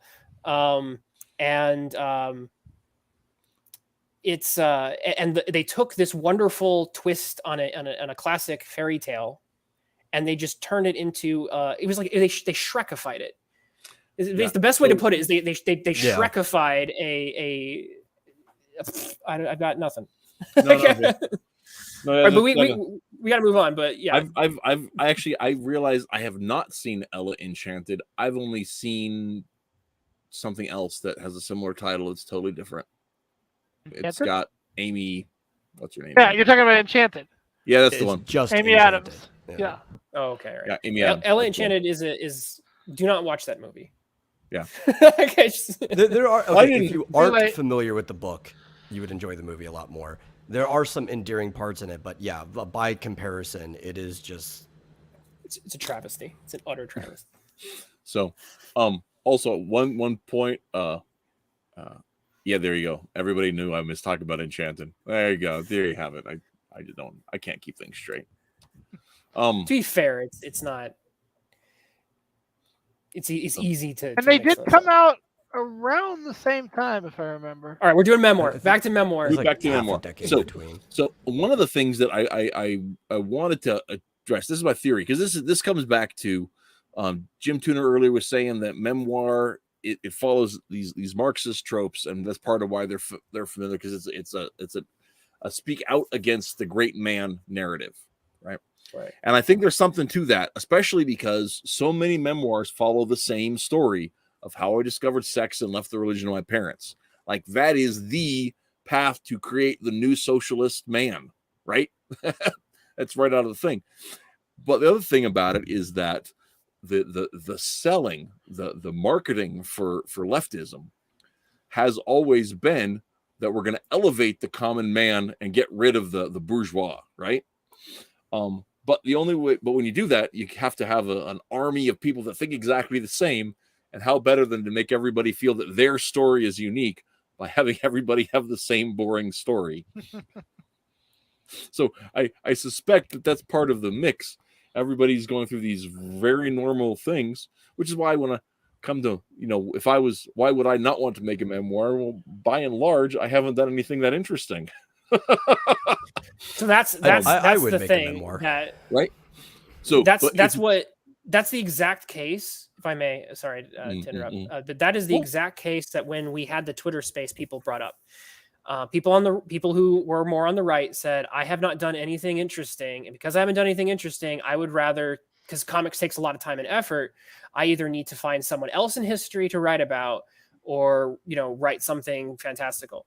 That was the common thread there, but it clearly means that people on the left see it differently, because they're totally fine with taking their lives and, like, Blankets, again, 500 pages, about 2 weeks, about a guy spending just spending time at his girlfriend's house. That's it. And he turned it into a Eisner Award. Like, as Matt Krotz said, the industry fell over itself to give it every award that existed. Also, they even invented a couple. Yeah. Howdy doody, y'all. How are you guys? Hey.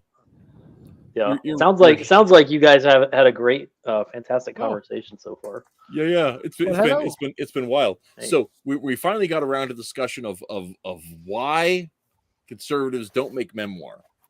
And I said that we talked about this, that, what is there for me to talk about? And even and even in the memoir that I did do, and I sent it to you to read. It's not really too much about me. I mean, obviously it's my story, but I use that as an excuse to start talking about my grandma.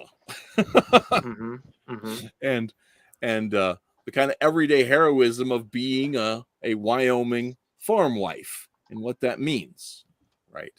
And that's sort of the direction that I took with all of that, because once again, I'm not interested in telling people. There's one story that I have lived through that I think, like, is worth telling, right? One, and it's not for public consumption at this point. Right. So basically, if your life isn't that interesting, you have two options. You can escape into a fantasy world where everything's interesting, or you can twist it so that your life seems interesting to people. Question. Was your grandfather Dale Gribble? I don't think so. No, he was not. He was Raymond Reese. No, I'm just looking at the image of him. It looked like he was pretty tall and thin. He was about my size, a little skinnier. So, but yeah. Do you think there's any credence to this idea, the Batman Barbie paradigm? Where Barbie's the memoir kind of construct, where you project into the medium of Barbie, you project yourself onto her, right? So, like, people who play with Barbie dolls, i.e. generally girls, are putting them, like, they're actually just pantomiming their own playing with Barbies is like playing house. Yeah, and that's a medium, right? Like, and that's why they Barbie doll's a medium and comic books a medium. Yeah, and then Batman, like, people don't typically project themselves into Batman. They pretend to be Batman, so they tell stories of Batman that are new and original, right? Well, playing trucks is the same way, right? If you're playing trucks, you're driving it around in your mind, right? There's a lot of research that the toy industry's done over a long time about how, on average, boys and girls do different types of projection when they have toys, and that's why they like different types of toys. So here's why I want to So do. wait, I have to ask, Krutz, Oh, go. does that mean you're saying people who go into these like heavily lefty memoirs, even if they're guys, are basically just women? That's the implication. Yeah, they're playing with Barbies. And as see, opposed- and that's actually one of the Yeah. things about You're about- all a bunch of sissies. That's Matt one of the Krotz. Matt Krotz right Yeah. here. That's, You're all that's a one of the bunch things about sissies. I say that while I also co-sign what Twitless has been saying, that there's no reason that only sissies write memoirs. Like No, there's no, nothing no, to and the genre that necessitates that. right. And Well, that's the one thing we were paradox. that's one thing we were talking about earlier too. Is like, Mhm. okay, as example of a graphic memoir, I point to the Born Again comic that Al Hartley adapted from the written memoir of Chuck Colson's Born Again, right? And Mm. and it's about how the fall or the Watergate scandal led Chuck Colson to becoming a Christian and turning himself in to go to prison. Okay, so I want to do one more thing on that though, because here's So, the thing. yep. Here's my tweak on that. Here's my Mhm. here's my problem with the memoir that you've described. Because or that type of story is that I feel like when it's like oh, here's my Unshackled narrative, if anyone remembers the old radio program Unshackled, and it's a fine radio program, but it ends up being a little on the shallow side for really plumbing the depths of human experience. And what I want to see happen, my dream memoir, maybe one day, maybe I'll have to pull a Thanos and fine, I'll do it myself. But I want to write a memoir where because like my life patterns maps onto some of at least the events that the memoirs we've described and hit. And I think that's also partially why I have such a problem with them. The opening of Blankets is Craig Thompson being bullied. I was bullied and mercilessly teased as a kid at times. The story of In Blankets and in Fun Home to an extent, and many other Stitches are about disintegrating parental households. I went through that, and bad. I actually went through.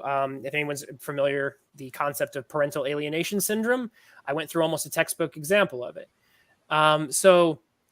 The having to live through poverty, where there were moments where we were looking at the cabinet and going, I wonder exactly how we're going to pull off dinner this time, and which of our remaining canned goods are we going to be going through, living on peanut butter and jelly, because because of where mom was, because she was left to raise us. I went through like all of those signposts, going through church youth groups and seeing hypocrisy in the church. Oh my gosh, there's hypocrisy in the church. Oh my goodness. That's never ever happened before in all of Christendom, and there's never been a successful theological response to it. Yeah. Oh my god, that got me so. I was so. So the thing is that my life has hit these. I've seen these signposts, and I've had all of that stuff happen, and I want to write the anti. As memoir is an antithesis essentially to the idealism that we discussed. I want to write the antithesis of that memoir and say, haha, I look at all the end of that and I still say I had a wonderful childhood and God was through it all. Suck it, you little pricks. Oh yeah, I feel the same way. I want to write this memoir that goes through and shows that I went through exactly what they went through. And I had the exact same experiences. And I still look at it and I still say, you know what? When I was bullied, there were times I probably deserved it. And when because I was a little git, and little gits have it coming sometimes. It doesn't justify people being a-holes to you, but still, you invite some of it. You're not just a victim. And I want to signpost the fact that, that when you look back on your life, you choose partially how you perceive that childhood. Mhm. Oh, I had such a horrible childhood. You Right. chose that perception. And I choose to say that I had a lovely childhood apart from that couple of dark things that happened. But it is a way of seeing the past in a redemptive lens that does not Mhm. ignore those moments that the memoirists tend to revel in and then hold up as evidence of, well, ain't life just crap? And it's like, no, it's not. You see it that way because you choose to see it that way because you Yeah. want to, and it makes you feel better. It makes me feel better to say, I look back at my childhood and I say, Spider-Man is awesome. So Preach. No, and I'm with you on that, right? Like, so that was I've said this before on stream, like, Bechdel and Fun Home, like almost everything except for the gay stuff, almost everything she hated about her childhood are the things that made my childhood awesome. Right?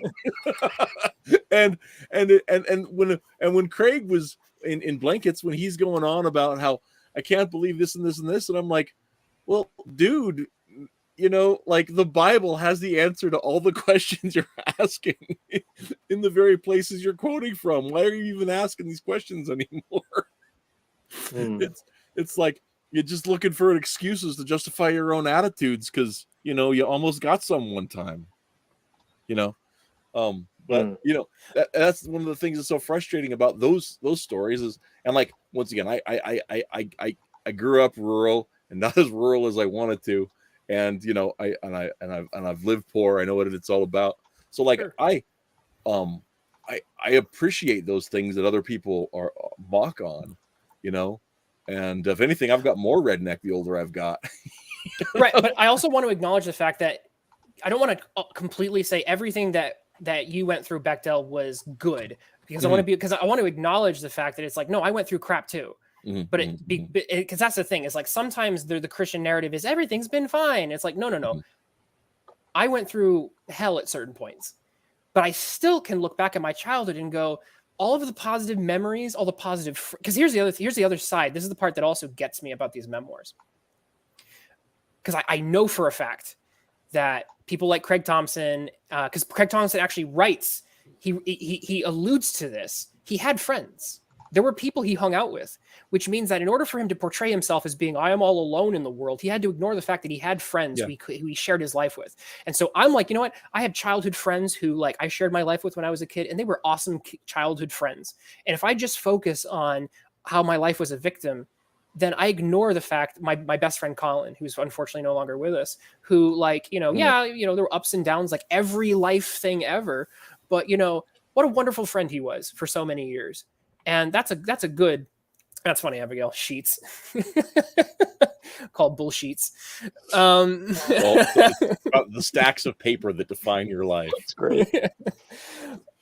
Geek Avengers got some fire in chat. He said, I was bullied a lot. I deserved some of it, became a martial artist. I was even adopted. So I see God's hand even more than most folks, I think, especially after finding my biological family. God has a plan. Wow. No, like that's what I'm saying, is like, that's one of the things that's so frustrating to read in some of these memoir, especially the victim ones, because they're not all that way. Yeah, like I think if we go into like short stories, I think I brought this up at after the last show, right, when we were talking about doing this. One of my favorite memoirs was turned into a movie, and that is The Christmas Story. And when you look at that story, it's about everyone in his life. And you get to see and learn, like, meet his close friends personally. And it wasn't like, you know, things weren't rough, right? He was bullied and stuff. But it was kind of like overcoming the rough stuff, and it was a celebration of life, not like mourning it. Right. Mm-hmm. Or like, because like Craig Thompson I think that he's being celebratory at the end of Blankets. It's just the fact that his position at the end of the book. Maybe he's evolved since then, because you have to assume that memoir is written at a particular time in someone's life, and like art, right? The last time I heard Art Spiegelman talk, this is from Marbles, by the way, which is one we didn't get to talk too much. But when Art Spiegelman talks about his memoir now that he's like 60 or something, you can tell that like he's not the same man who wrote that book when he initially wrote it. But at the end of Blankets, Craig Thompson has this position of like, again, I'm out of Plato's cave. I'm kind of looking down on everyone else because no one else thinks the deep thoughts that I do. And that again is the frustrating element to it. It's, seeing yourself is by positioning yourself is lower than other people. It's the Woody Allen thing. Positioning yourself surreptitiously as beneath other people while at the same time having a sense of superiority over them. And it's the rankest kind of hypocrisy. Which is funny, because in the actual narrative for Plato's Cave, you couldn't know if you were out of all of the layers until somebody who was outside let you know that you weren't in the cave anymore. That whole mystery religion thing. Yeah. Yeah. Well, no, but Craig Thompson, as Matt Krotz says, Craig Thompson touched a boob, so he's out of there. he's fully enlightened. If sin is bad, then why do boobs feel good? Yeah. Okay. Yeah. It's because you can experience many things in life that are not sinful. I think that's literally the point of sin anyway. Yeah. Right. Yeah. Well, and that's like you're talking about your vision for a graphic memoir, a Twitless. That is actually virtually the exact framework that Andrew Klavan used in his memoir, The Great Good Thing, which talks about his childhood, and it was rough and everything else, and how he discovered literature, and that led him to the New Testament, because all of Western literature orbits around the New Testament. And then after 40 years, that led him to Jesus. So that was, it's that same kind of thing where the struggles in life sometimes are the guideposts. They are the map markers that point us to where the future holds. And yes, Geek Avenger, it's just that's 100% there. He became a hedonist. It's interesting because what I'm describing is, again, it's people on the right don't do this type of memoir. And that's part of what Matt Krotz and I and some of the other panel were kind of teasing out is other people have this story. They have my story. They could tell this, and there's nothing in comics memoir. There's nothing about the topic of comics memoir that would prevent someone from doing this. You could go out and do it, but no one has done it.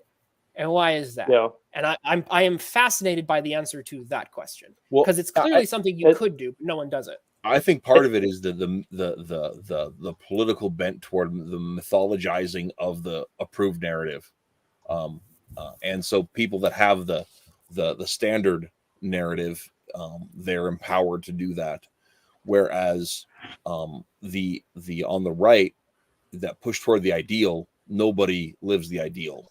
So if we're mythologizing the approved narrative, well, then it's going to be literal myths. That's interesting.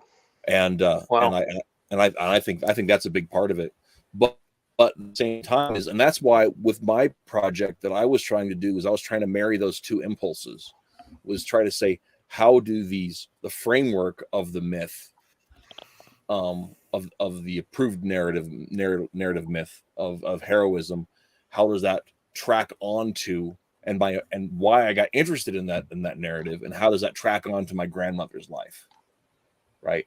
And that's what I was trying to do with that piece. And I'm not sure I got anything. I mean, I got an A on the assignment, but I don't know if how well I did with actually approaching those. And it's such a short topic, and I was wanting to expand it by a couple more pages. So what's interesting I couldn't think where to go with it. I think you've got a point, but the fact that it's not approved should also be a reason why it's done, and it's still not. Because part of comics is rebelling, even in people on the right. Comicsgate is a type of rebellion. It's like, you're doing this, na na na na na, and it's sticking your tongue out. Especially and that's what these memoir fantagraphics aesthetic was as well, sticking your tongue out, crumb, na na na na. So again, a bunch of people saying, no, conservatives, you can't do that, should actually tell.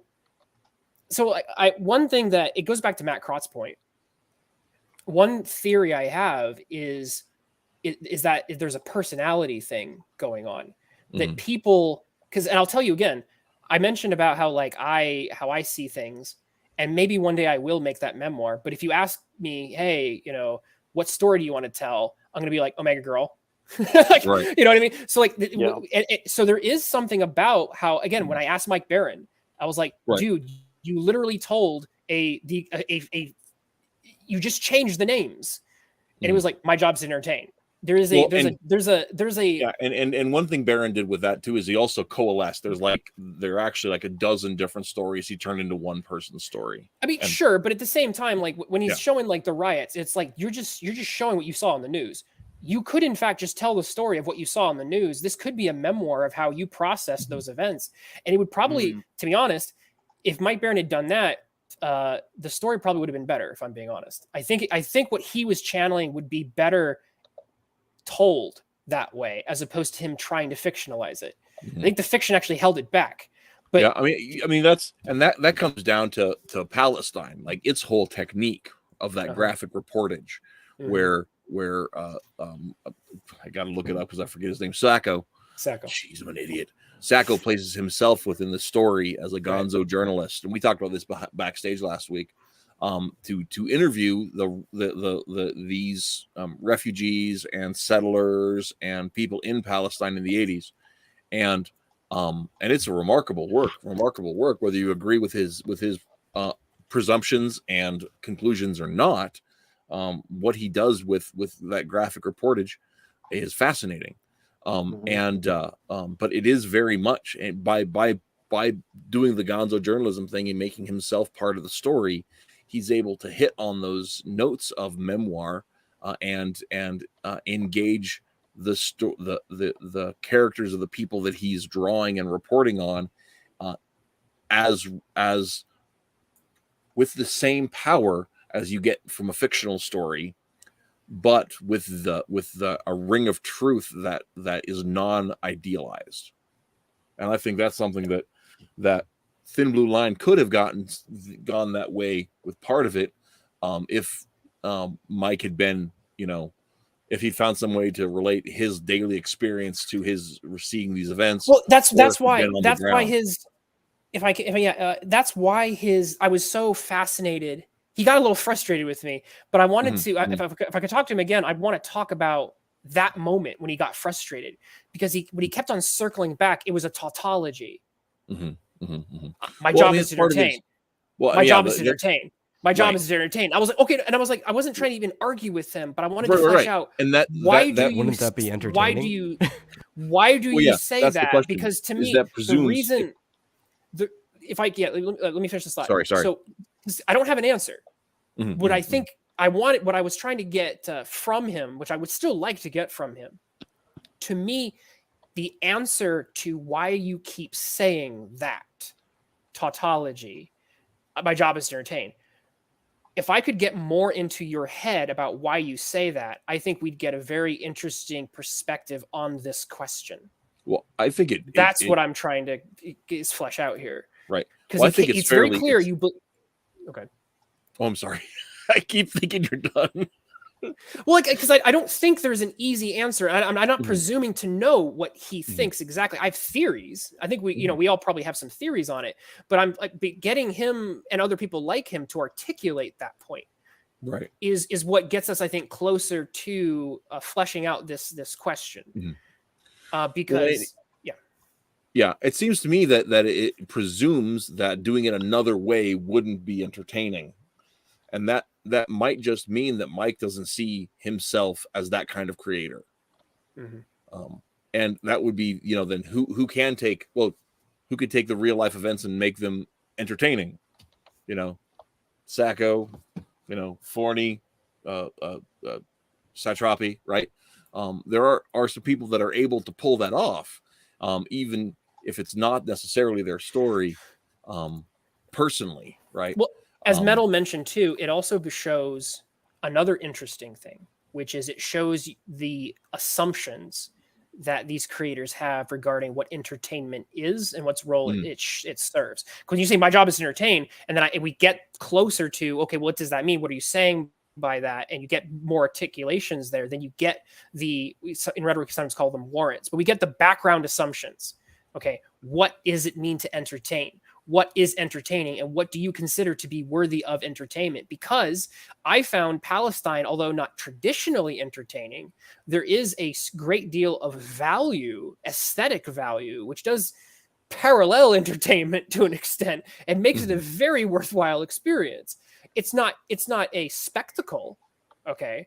But that, the assumption that entertainment must be spectacle, shallow spectacle perhaps, but like special effects extravaganza, is what I'm talking about. There's Star some of the line Wars. work is, yeah. But like Palestine isn't Star Wars. It's not that type of spectacle. It's not working along those same lines. That doesn't mean that it has nothing, entertaining or interesting going on in it.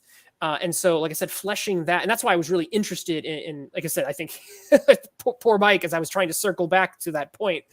But because I think Mike is not alone in that perspective, and that's kind of what I'm trying to tease out. Yeah, it has come to like the degradation of the word entertain too, right? Because people think entertaining is only a certain type of spectacle now, but really entertain, if you go back to its roots, right? It comes from two words, and one of the words basically means to show, right, or to hold attention, and the other is literally to hold. So it's really just something that visibly holds your attention, right? And that is all entertainment. You can break it down. Every type of entertainment is just something that's there to hold your attention for a period of time, right? Whether you're going out to a theater, whether you're to some degree, Mass is entertainment, right? Like there's worship involved, but there's also a level of entertainment at Mass other than just the worship. And I think a lot of people like Baron fail to understand exactly what entertainment is when they say, I'm just here to entertain. I don't. Well, Okay, so if I could, get a narrow definition of that, more. I was gonna say, I don't know. I'm not sure if I would say failure, but they clearly have a different definition of it, and I think that it's a conversation worth teasing out, because Metal, you're onto something there. It's even if I wouldn't use the word failure, it is a definition that is missing something. Because it's missing something, there are consequences for that upon the the storytelling we can leverage, right? And like again, talking about our indie sphere, whether that's Comicsgate or just the general indie sphere that's not on the left, when it comes to comics that are not science fiction or superhero or that type of or fantasy, like those three genres, maybe action you could put in there. There's surprisingly few. I think Charlie's London is one of the few that doesn't hit the typical. I'm going to write a story about a werewolf or something. And nothing wrong with werewolves. Nothing wrong with werewolves. I'm just saying it's interesting because like it's remarkable that we've got like one book out of this entire countercultural movement, however you want to call it, that isn't it's not a memoir. It's like it's Charlie Chaplin telling his memoir, but it's not actually Charlie Chaplin telling his memoir. So there's some layers there. It's a framed biography, right? Yeah. But it is framed as a memoir, so like you can kind of like it's the closest we've got, but that's the closest we've ever gotten in our circles that I'm aware of.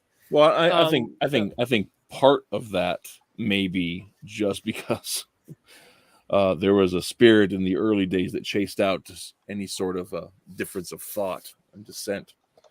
But that's a whole conversation for a different day. There's things to explore. I'm just saying that, like, but it's not only that, because, like I said, largely on the right as a whole, there's that, because let's even follow that for a second. If there's been a chasing out, I think the chasing out has happened at a much larger scale. It's not just our circles; it's happened at a meta level. And right, like I said, I believe a lot of that has to do with how people would define the approved myth. And I think that's just part of it. But I definitely think that there is, and why I wanted to do this show is I wanted to get these ideas in the air, because I think that it's important to think about memoir as a genre that has a place on the right. We need to be telling more stories that have that, like you were talking about, the triumphalist attitude of somebody who's been through it and ended up happy. And like, you know what's happy. fulfilled and happy Yeah. in uplifting the conservative life, right? Well, And and what's funny, like I'm sure you guys brought this up, so I'm probably strengthening an argument that already happened. But like historically, there never was a, to my knowledge, there never was a, a left leaning bias in memoir. Like if you think of like 19th century, like I don't know, you think of like right, Robinson Crusoe or something, like kind of framing, like taking those kind of the memoir as like a first person narration of this is something that happened in my life that I think that you would find quote unquote entertaining, Mhm. you know, or stimulating, like edifying. That people have told that from every perspective until very recently, until the, Yep. I guess, the revolutionary culture of the 60s. Well, Is, I think a part of that has to do with we're still getting right leaning memoirs in prose, or in long form. It's specifically in this graphic aspect, and Twitless talked about this that he really thinks, and I don't disagree with him, that we're looking at from underground comics through Binky Brown to Shoot and the rest of them, so I think that's definitely an avenue at it, because it's not hero comics, it's not westerns, it's not standard square Bill and Jane romance comics. yeah, they get to be counterculture and tell their stories in that. yeah. But Can I undermine something that I suggested earlier? Please do. Yeah, the Barbie Batman paradigm. I hate, like, in hindsight, like since we talked about that on our Spaces review, Twitless, Mhm. uh, I'm I'm kind of regretting that I brought that up, because it's actually kind of, it's helping to enshrine something that I think we accurately perceive to be a problem, where we're just saying, uh, you know, taking the medium of taking a storytelling medium and then projecting your life into that and exploring that is something that women do, or sissy men, and therefore is not something that we should feel as, like, the people in this panel should feel as comfortable exploring, or feel that we have, that we could claim ownership of that kind of storytelling approach, or the medium, as it's defined. Like I feel like we should, and then the Batman, like I don't see why women, like I don't want to frame it in a way where like women can't tell adventure stories or something. You know what I mean? Like, so that, You don't want to like, you don't want to I'm kind reduce of, it. yeah, You don't want to reduce it to what's called an essentialist argument. right, there may be yeah. tendencies, but there's not requirements. Yeah, because because I can listen to Twitless's, I can listen to him kind of summarize his future memoir, and that's really compelling stuff. Mhm. And there's nothing about that that screams Barbie to me, you Right. know. I sure hope And so. yeah, Well, I so think yeah, there's Well, and I so think- another that's just me. point I just here. wanted to pull the rug Right. out from under what I said. when I do shut think up. there's another perspective here, going back to the entertainment part, and I think it's how people see memoirs and their purpose, and that's also changed over time.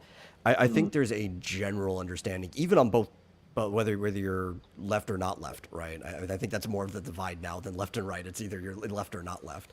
I think there's this idea that memoirs are supposed to be educational or edutainment at best, right? Which I don't think is something that halts the type of people that are writing the memoirs that we see.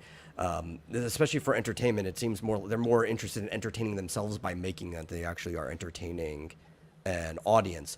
But I do believe by sharing their story and the stuff that they learned and went through, they believe they are educating people. And I think a thing that stops maybe even someone like Mike Barron is that if his job is to entertain, then he's going to separate that from what he thinks is education, which a lot of people do believe that memoirs and biographies and autobiographies and things like that fall in that purely educational space.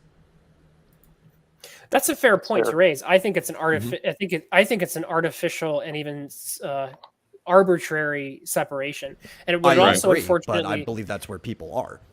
Yeah. Well, and it's the maybe. idea. I'm sorry. Go ahead, Twitless. No, not good. Oh, I was going to I'm say just gonna pull up it's Smile to put on screen. okay. There you go. It's actually really is interesting because I think some of those artificiality that we have there is, I don't know, maybe I'm reaching too far in there, but one of the big reasons that comics were stifled and looked at as kids stuff, comic books specifically, when comic strips and comics and things like the New Yorker were being looked at as highbrow and high class, but comic books were looked at as being lowbrow and low class, were because of the attitude of library societies and film documentaries and those sort of things, and it was encouraged and propped up by the industry in the formation of the Comics Code Authority, where that comics are kid stuff, and they really hammered down on that. And I think that places the idea that comics should be, escapism or should be entertainment. And then these memoirs are not bound by the same way. So you can have the whole struggle sessionness of it be, come see my truth, be portrayed in that in a way that many comic readers, typical Western comic readers would recoil, because that's not the language they're used to speaking. So I think there's something definitely to be said for that.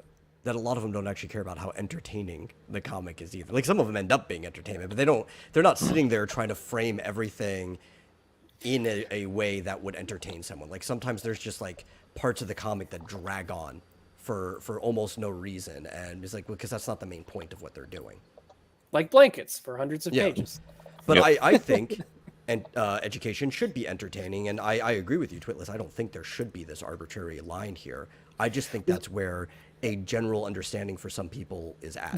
That argument, though, this isn't a knock against you, but if that argument is in fact what the situation is, or to the degree that it represents how people feel, it is passively a ceding of territory, right? Mm-hmm.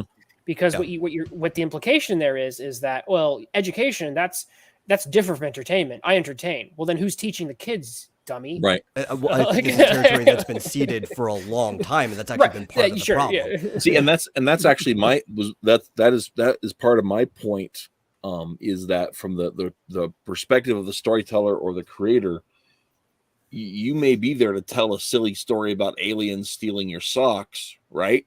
But that's still grounded in a very real understanding that theft is wrong. There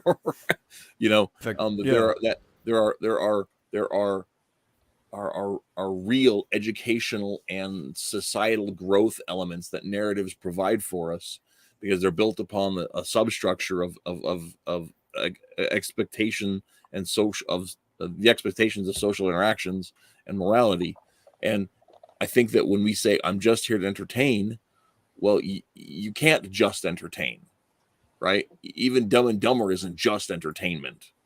That's why I think it's like not very good at anything else, but I mean, it's not just entertainment. Because I think this is how Tolkien saw it. Like, he didn't actually see a line between the entertainment and the education, right? Especially when it was looking at kids. Can I throw in something and see what you guys think about this? Like, should America? So we're saying Western comics, and I think it's just localized to America. I think Charlie's London is a great example. I don't think it's a coincidence that a British person introduced memoir into this kind of like reactionary space. Because I think Euro comics, and I think, frankly, anything outside of America, and you can go to Canada and you can find stuff that probably because of their Commonwealth status, you can find anything outside of America that's doing every genre within comics. Right. Should should America become less American in its understanding of comics in order to embrace more genres like memoir? I think I don't think we need to be less American. I think we need to be more American, because we were doing those genres in newspapers and even early print stuff before, and we kind of quit. And they stopped being published. And we were doing educational comics that were war stories of things that had happened, or the Battle of Marathon, all this kind of stuff that was being put out there. And we just stopped doing it, or because there wasn't the big money in it, or they weren't finding ways of telling the stories compellingly, or the market, there's a huge market crash in 52, and it drove a bunch of the smaller publishers out of business. And Scholastic in the last 20 years has come along to revive the graphic novel market, and they're doing memoirs that are marketed to kids, and other stuff. So I think that it's not a matter that we need to be less American. I think we need to be more American, because the American experience isn't just superheroes, even if we invented them. Yeah, even if it's a beautiful genre in itself. Yeah, I don't poo-poo it anymore. It's distinctly American, and it's a really beautiful genre, but it's not the only thing. Well, and like Twitless lays out his potential future narrative. I mean, he's the hero of his story, so it still could fall within that same framework, as long and people might not even recognize or see that, because it's about the other thing I want to do is I don't actually want to make myself too much the center there, because that was my problem with Thompson.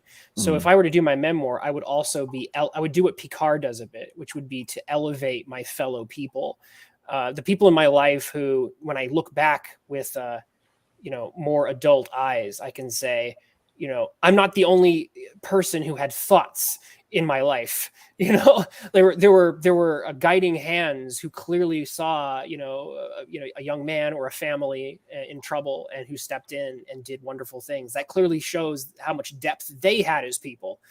And so, which is one of my critiques of some of these memoirs, is that it's like, let me show you how deep I am. And in order to show you how deep I am, I have to show you how shallow everyone else in the world is. Wow. And it's like, it's such a arrogant, solipsistic worldview to see things that way.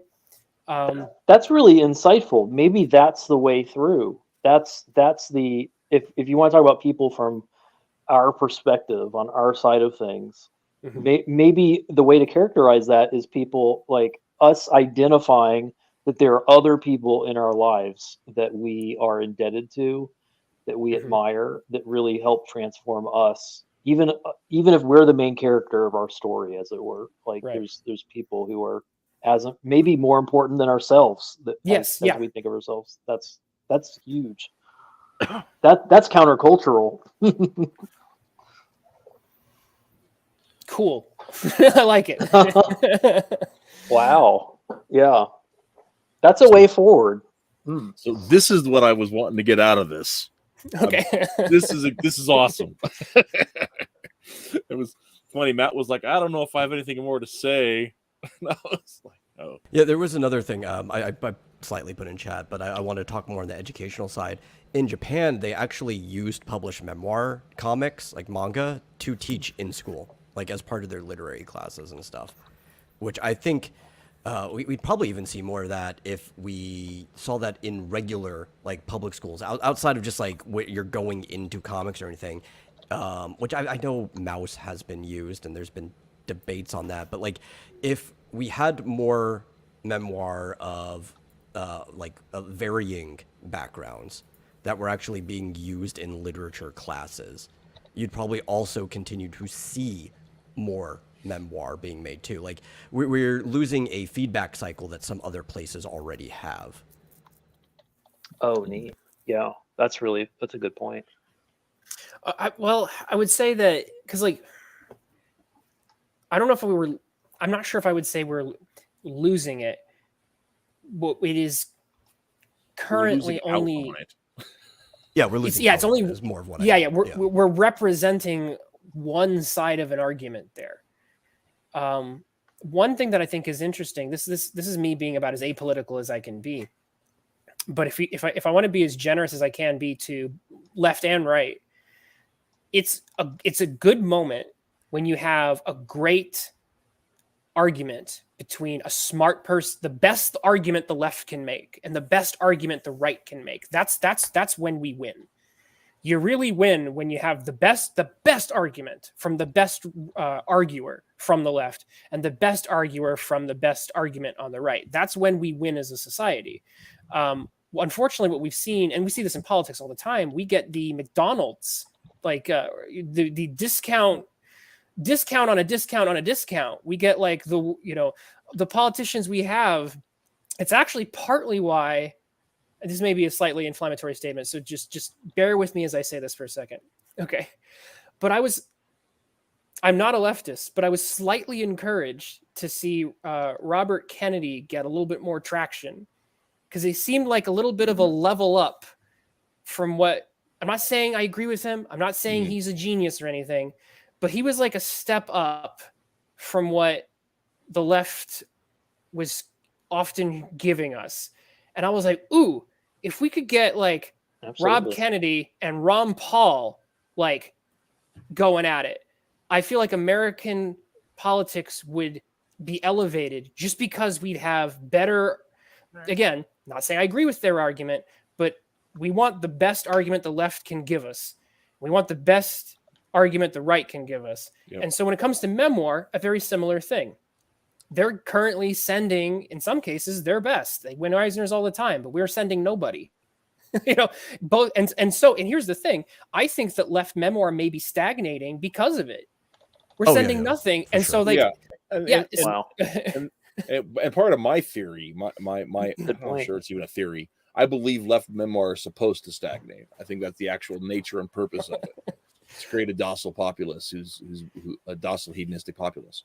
But that being said, the fact that nobody is doing memoir is a problem. I mean, and that's one of the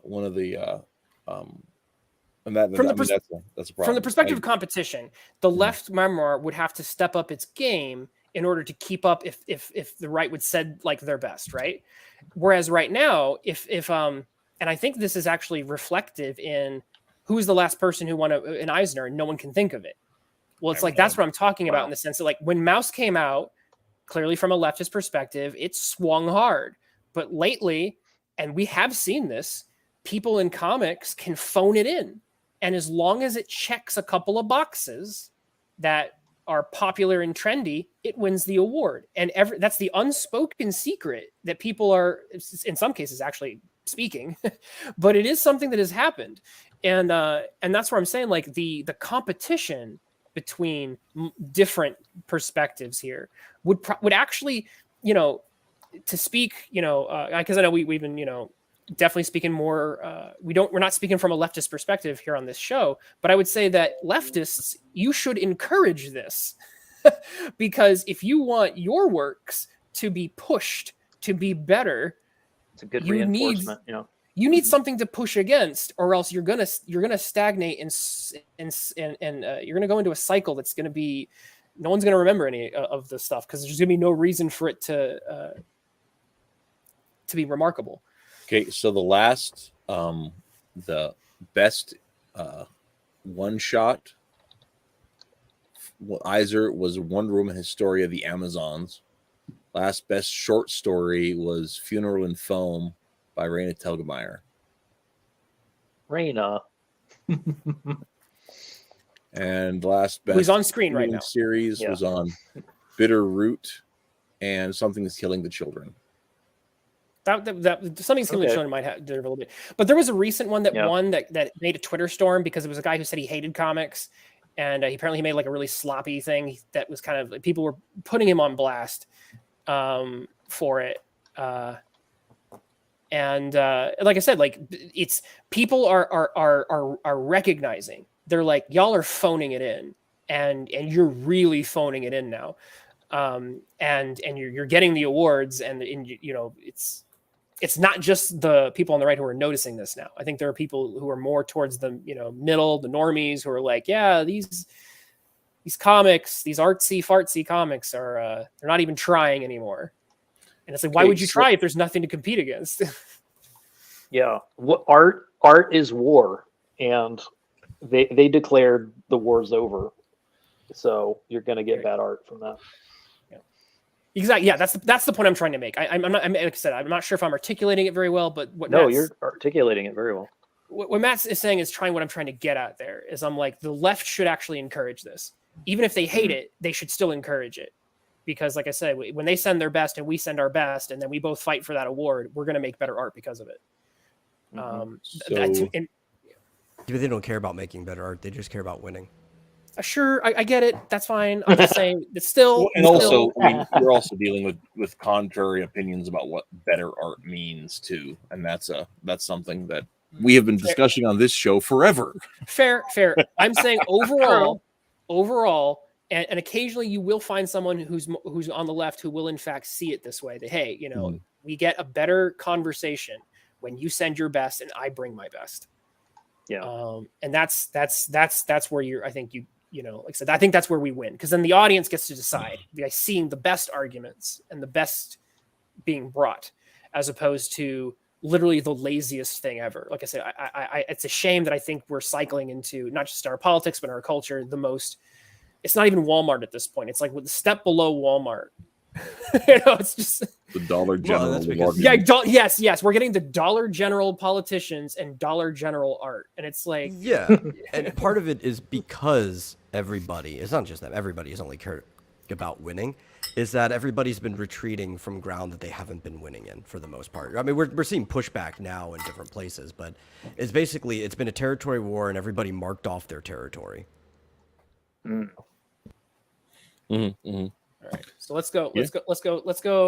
Like I said, someone on the right, and I will encourage it. And like I said, I will pledge the money right now. Okay, you make a memoir in our scene, I will be like the first person to pledge the money down. So here we have it, guys. Pay attention. 2024 coming out. Twitless's Crappy Little Life. Oh no. Poco's precious little life. Yeah, we're basically saying we abdicated like the human experience on the ground, like ground level human experience. We said that's a genre of narrative that it's not. We're just not going to do. Yeah, that's so sad. What a tragedy. So I think there are some conservatives in the webcomic space that have done fictionalized ground level narratives, but we're not seeing them doing they avoid the confessional. Can I throw in one more?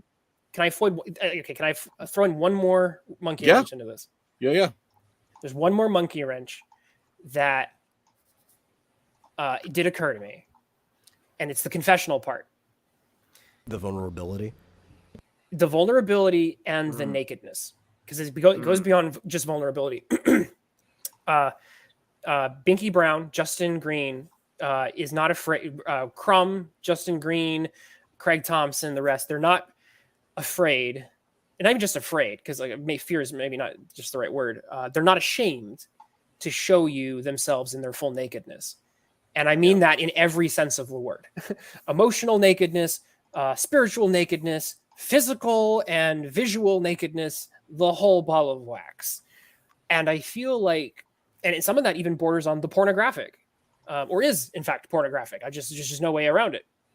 And so in order to capture, to make war in this space, we have to find our way through that. And I think that some people, obviously, setting aside the physical nakedness, right, of it, but there are people who, I think people on the right tend to be more private, And people on the left are, I mean, for want of a better word, they're exhibitionists. They're full on that's the part I was saying. It's not even about shame. It's like they have a necessity to be naked in front of you. Full on exhibitionist. It is, I don't know to what degree this plays into the whole scenario, but it's part of it. And it is definitely, I don't think it's unconquerable. Yeah. Well, it's like I was saying, like those tropes attract certain people to it. It's like, oh yeah, no, that's why we're getting these people. It's like they want to write stories like this. They want to be naked in front of you. And I think you can be emotionally, even spiritually naked without being pornographic. Well, it all depends on the nature of the stories you're telling, you know. Like the I real had to write irony, Oh, I'm sorry, what? I was going to say the real irony here is that, you know, find salvation. That is exactly what is needed, is the willingness to, you know, take off all the masks and, you know, acknowledge your nakedness. And, you know, here for me, someone who's always writing fantasy, that's exactly where my main characters always come down to when it comes, you know, time is right for to have their defining moment, is that they have to find themselves in a state of brokenness, only to look up and find that help coming from, you know, elsewhere, something bigger than them. Yeah. So how ironic it is that, you know, it would be so hard apparently for conservatives and Christians to write that story. That makes no sense whatsoever. Well, and I think that's exactly where you want your story going. Right. Well, I think one aspect about that too, that goes on to this too. I think that you're talking about the exhibitionist streak within the leftist postmodernist thought. I think at the same time that there is the perceived impulse toward modesty, real or imagined modesty within conservatism, right? It's easier to make a story about me that's really not about me because I'm not that much of a big deal, but these are my experiences that I've lived through. Or at least I'm going to feign that it's not about me or whatever, right?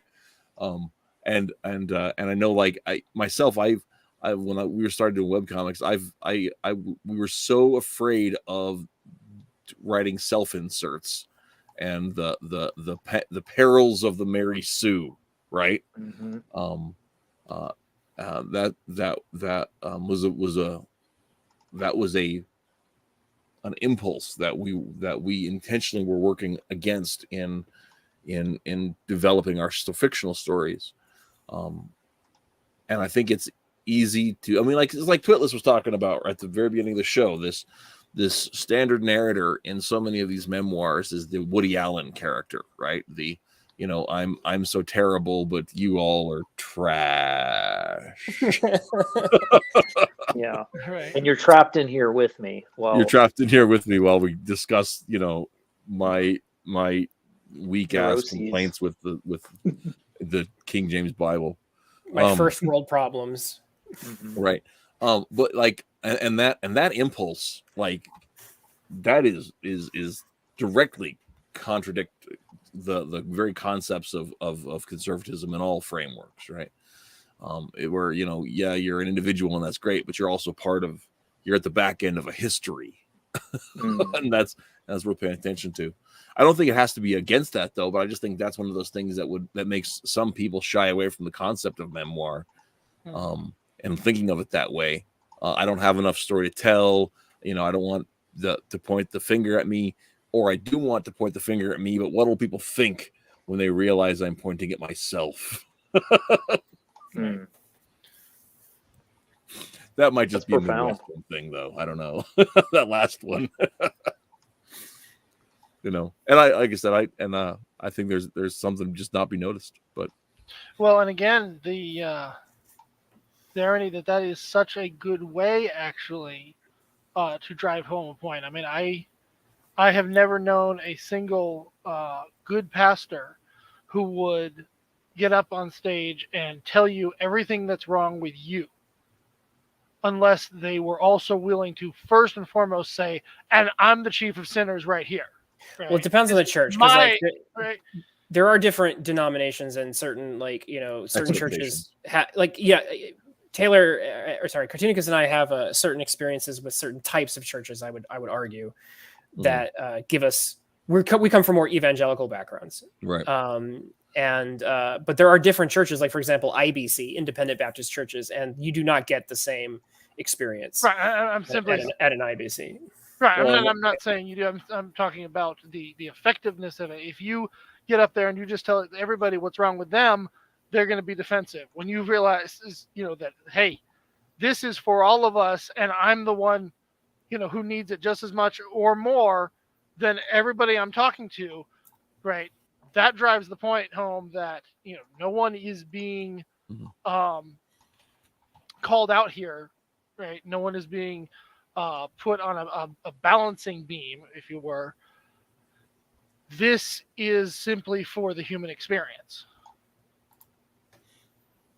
Can I just say, apropos of nothing, because I wanted to say this because Abigail brought up the Woody Allen reference again. Can I say God bless Orson Welles for being an unmitigated genius, for inventing cinema essentially, and then looking at Woody Allen and saying, "That man is pathetic, and I cannot stand him." I never. God bless Orson Welles. Wherever you can't even say, "Oh, you bougie man." It's like, no, I invented the language you use. Like, depth of field, I made it up. Wait, and he was good funny? at everything he did. Here's the awesome part. When he was asked about how did you do Citizen Kane, guess what his answer was? He didn't know he was allowed to. He didn't know it was impossible. Yeah, he said sheer ignorance. He said the only reason why. So it's even funnier because he's like I was too dumb to know I couldn't do that, and so I made it up, and it was brilliant. He said sheer ignorance. He came from radio. He came from a completely different medium. He tried a bunch of stuff he didn't know would work. And he did stage before he did radio, didn't he? Yeah, that might be right. But anyway. I'm thinking of War of the Worlds right before, right? But yeah, he did he used a bunch of other mediums first. Mercury Theater of the Air. Sorry. Long story short, the awesome part was the fact that he invented a bunch of stuff because he didn't know he could do it, and so he's like, it was sheer ignorance. And he might even said it was hubris. I'm not sure. I'm trying to remember if he said it was hubris, yeah. But I think he said it was ignorance. And yeah, just complete Chad. And then he's like, that man. Yeah, I mean, he had a humility. That's interesting because he had a humility. Like, he's got a self-deprecating humor about him, but somehow Right. Orson Welles, the way he self-deprecates, is warms you to him and makes you and encourages you and makes you want to try risks like he did, I guess. And then the self-deprecating humor of a Woody Allen has the opposite effect, which is that's kind of funny. Yeah, and I think someone depends on the specific role that Woody Allen is in too, whether he's directing himself. But I think it boils down to a wonderful quote. Which was, I don't know who said this. It might be just like an inspirational pull quote, but it was, there is nothing wrong with being weak. There is something wrong with staying weak. Wow. And that's the difference between Orson Welles and Woody Allen, essentially, that type of person. Sounds like a paraphrase of Marcus Aurelius. Might be. But it's this wonderful, I love it. I love the sentiment behind it because it's like, because everyone starts off, some people are more gifted, some people are gangly and wimpy and whatever, and there's nothing wrong with, God made you the way you are. The problem is with our crumbs, right? It's not that they were weak and gangly and awkward. It's the fact that you never chose to improve yourself. And that's the heart of it. That's the difference between someone like Orson, who was ignorant. He's not ignorant now. He wasn't ignorant later. He overcame the ignorance, and now he can look back on it and be like, I outgrew that. Because that's the true aspect of growing up, right? It's here's a fun callback. That's really leaving, in some ways, leaving behind some of the childish things. It's leaving behind your childish weakness. So yeah. Yes, there you go. Oh, you know what I was thinking? Aurelius good is a stuff. quote that says, "There's nothing wrong with being wrong. There's only something wrong with staying wrong." Okay. That's close enough. It might be Yeah. where they got where that quote, was bastardized from. But again, I love the sentiment behind it, because there's with our incels, right? There's nothing wrong with being, not being the Chad, right? But guess what? You can do push-ups. You don't even have to like own a bunch of fancy gym equipment. It's like literally just move your body, make different choices, have different results. It's the Shia LaBeouf. Just do it. Make your dreams come true. And even if they don't come true, even if you shoot for the moon and you miss the moon, you'll still hit the stars. Or I got that backwards, but you get my point. It's choice. You have a choice in the matter, and you have a choice to see your life as something that is a tragedy, or you can see it as a romance. I won't say see it as a comedy. I've heard some people kind of frame it that way, but that just doesn't play right with me. Well, it's Because of the change of the word comedy. yeah, a classic comedy is a perfectly. I know. I'm just saying, if I say comedy, it's just not going to come out right. Yes, It's but like we talk about comic books that are sad all the time. Dude. Okay. Yeah. It's fair. I think there's one other thing I'll add to that, though, and that is not just the aspect of overcoming adversity, but, and this is what I was trying to get at with the pastor metaphor there, is the concept of learning something you didn't know you needed to learn from adversity. And right, that's where being able to use yourself as the example and say, nobody is, I judge no one more than myself in this, right? Because I have been through it directly. Here's my story, and here is what I discovered from that, and actually made everything better for me, made me a better person as a result, right? Instead of simply saying, here's the scenario and here's the ending, the twist comes when you discover there's something much better to come from it. Yeah. Yeesh. Okay, So I'm getting real it sounds like everybody's Yeah, it's been like conclusions. 3 hours. Yeah.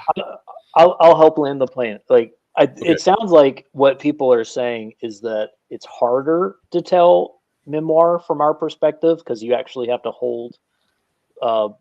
There's a bigger paradox, and you have to kind of hold things in balance and intention with the importance of putting yourself in the spotlight in memoir, and yet also doing it in a way that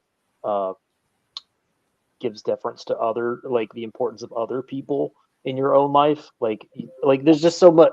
I mean, there's 3 hours of content here, guys, about why.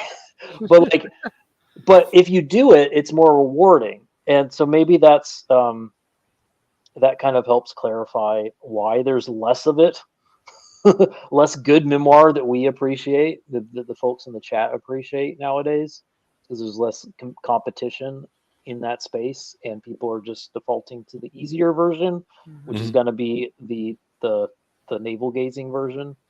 But when it is done well, it is supreme content, and yeah, we should probably try and aim for those stars. So, what do you think?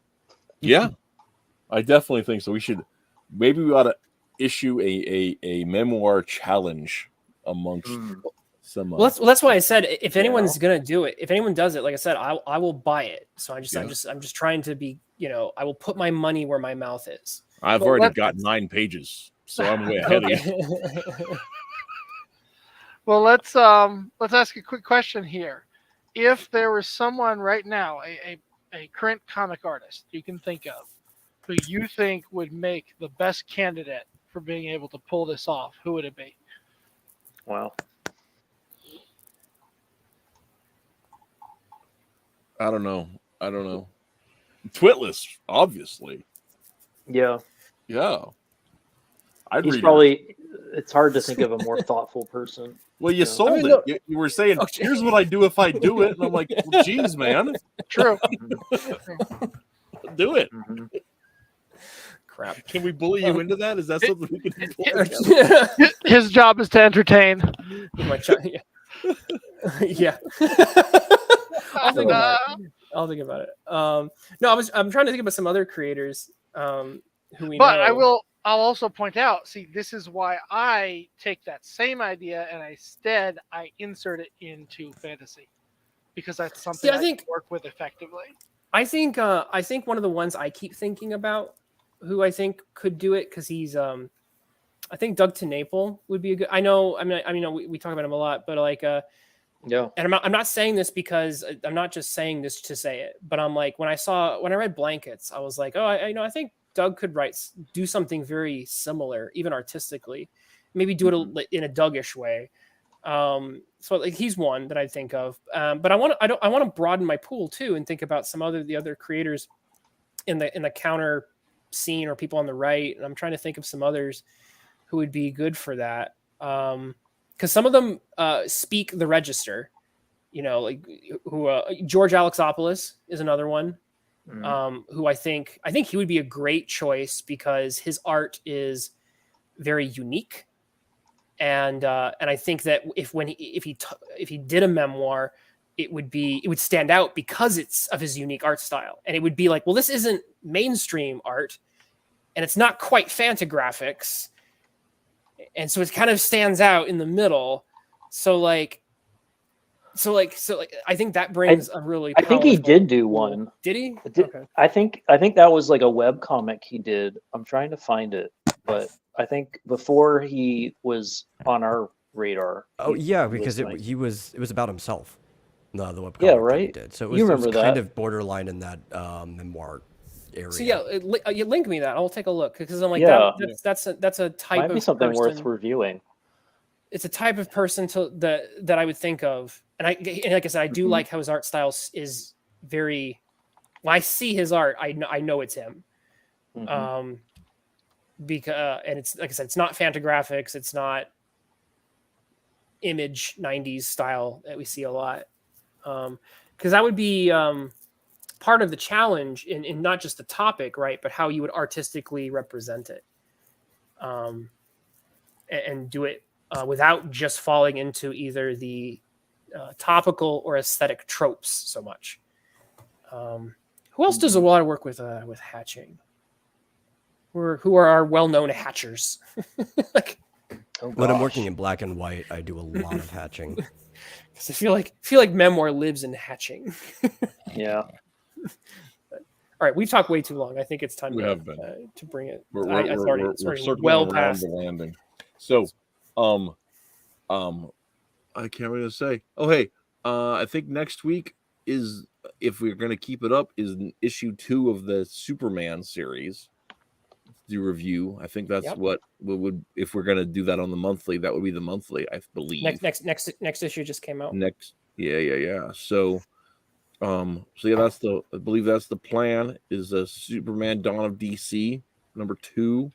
And then the week after, we're gonna be having Mike Hutchison, I know, and Captain Cummings. Cap Cummings, and we're gonna You be invited talking. Ingleton.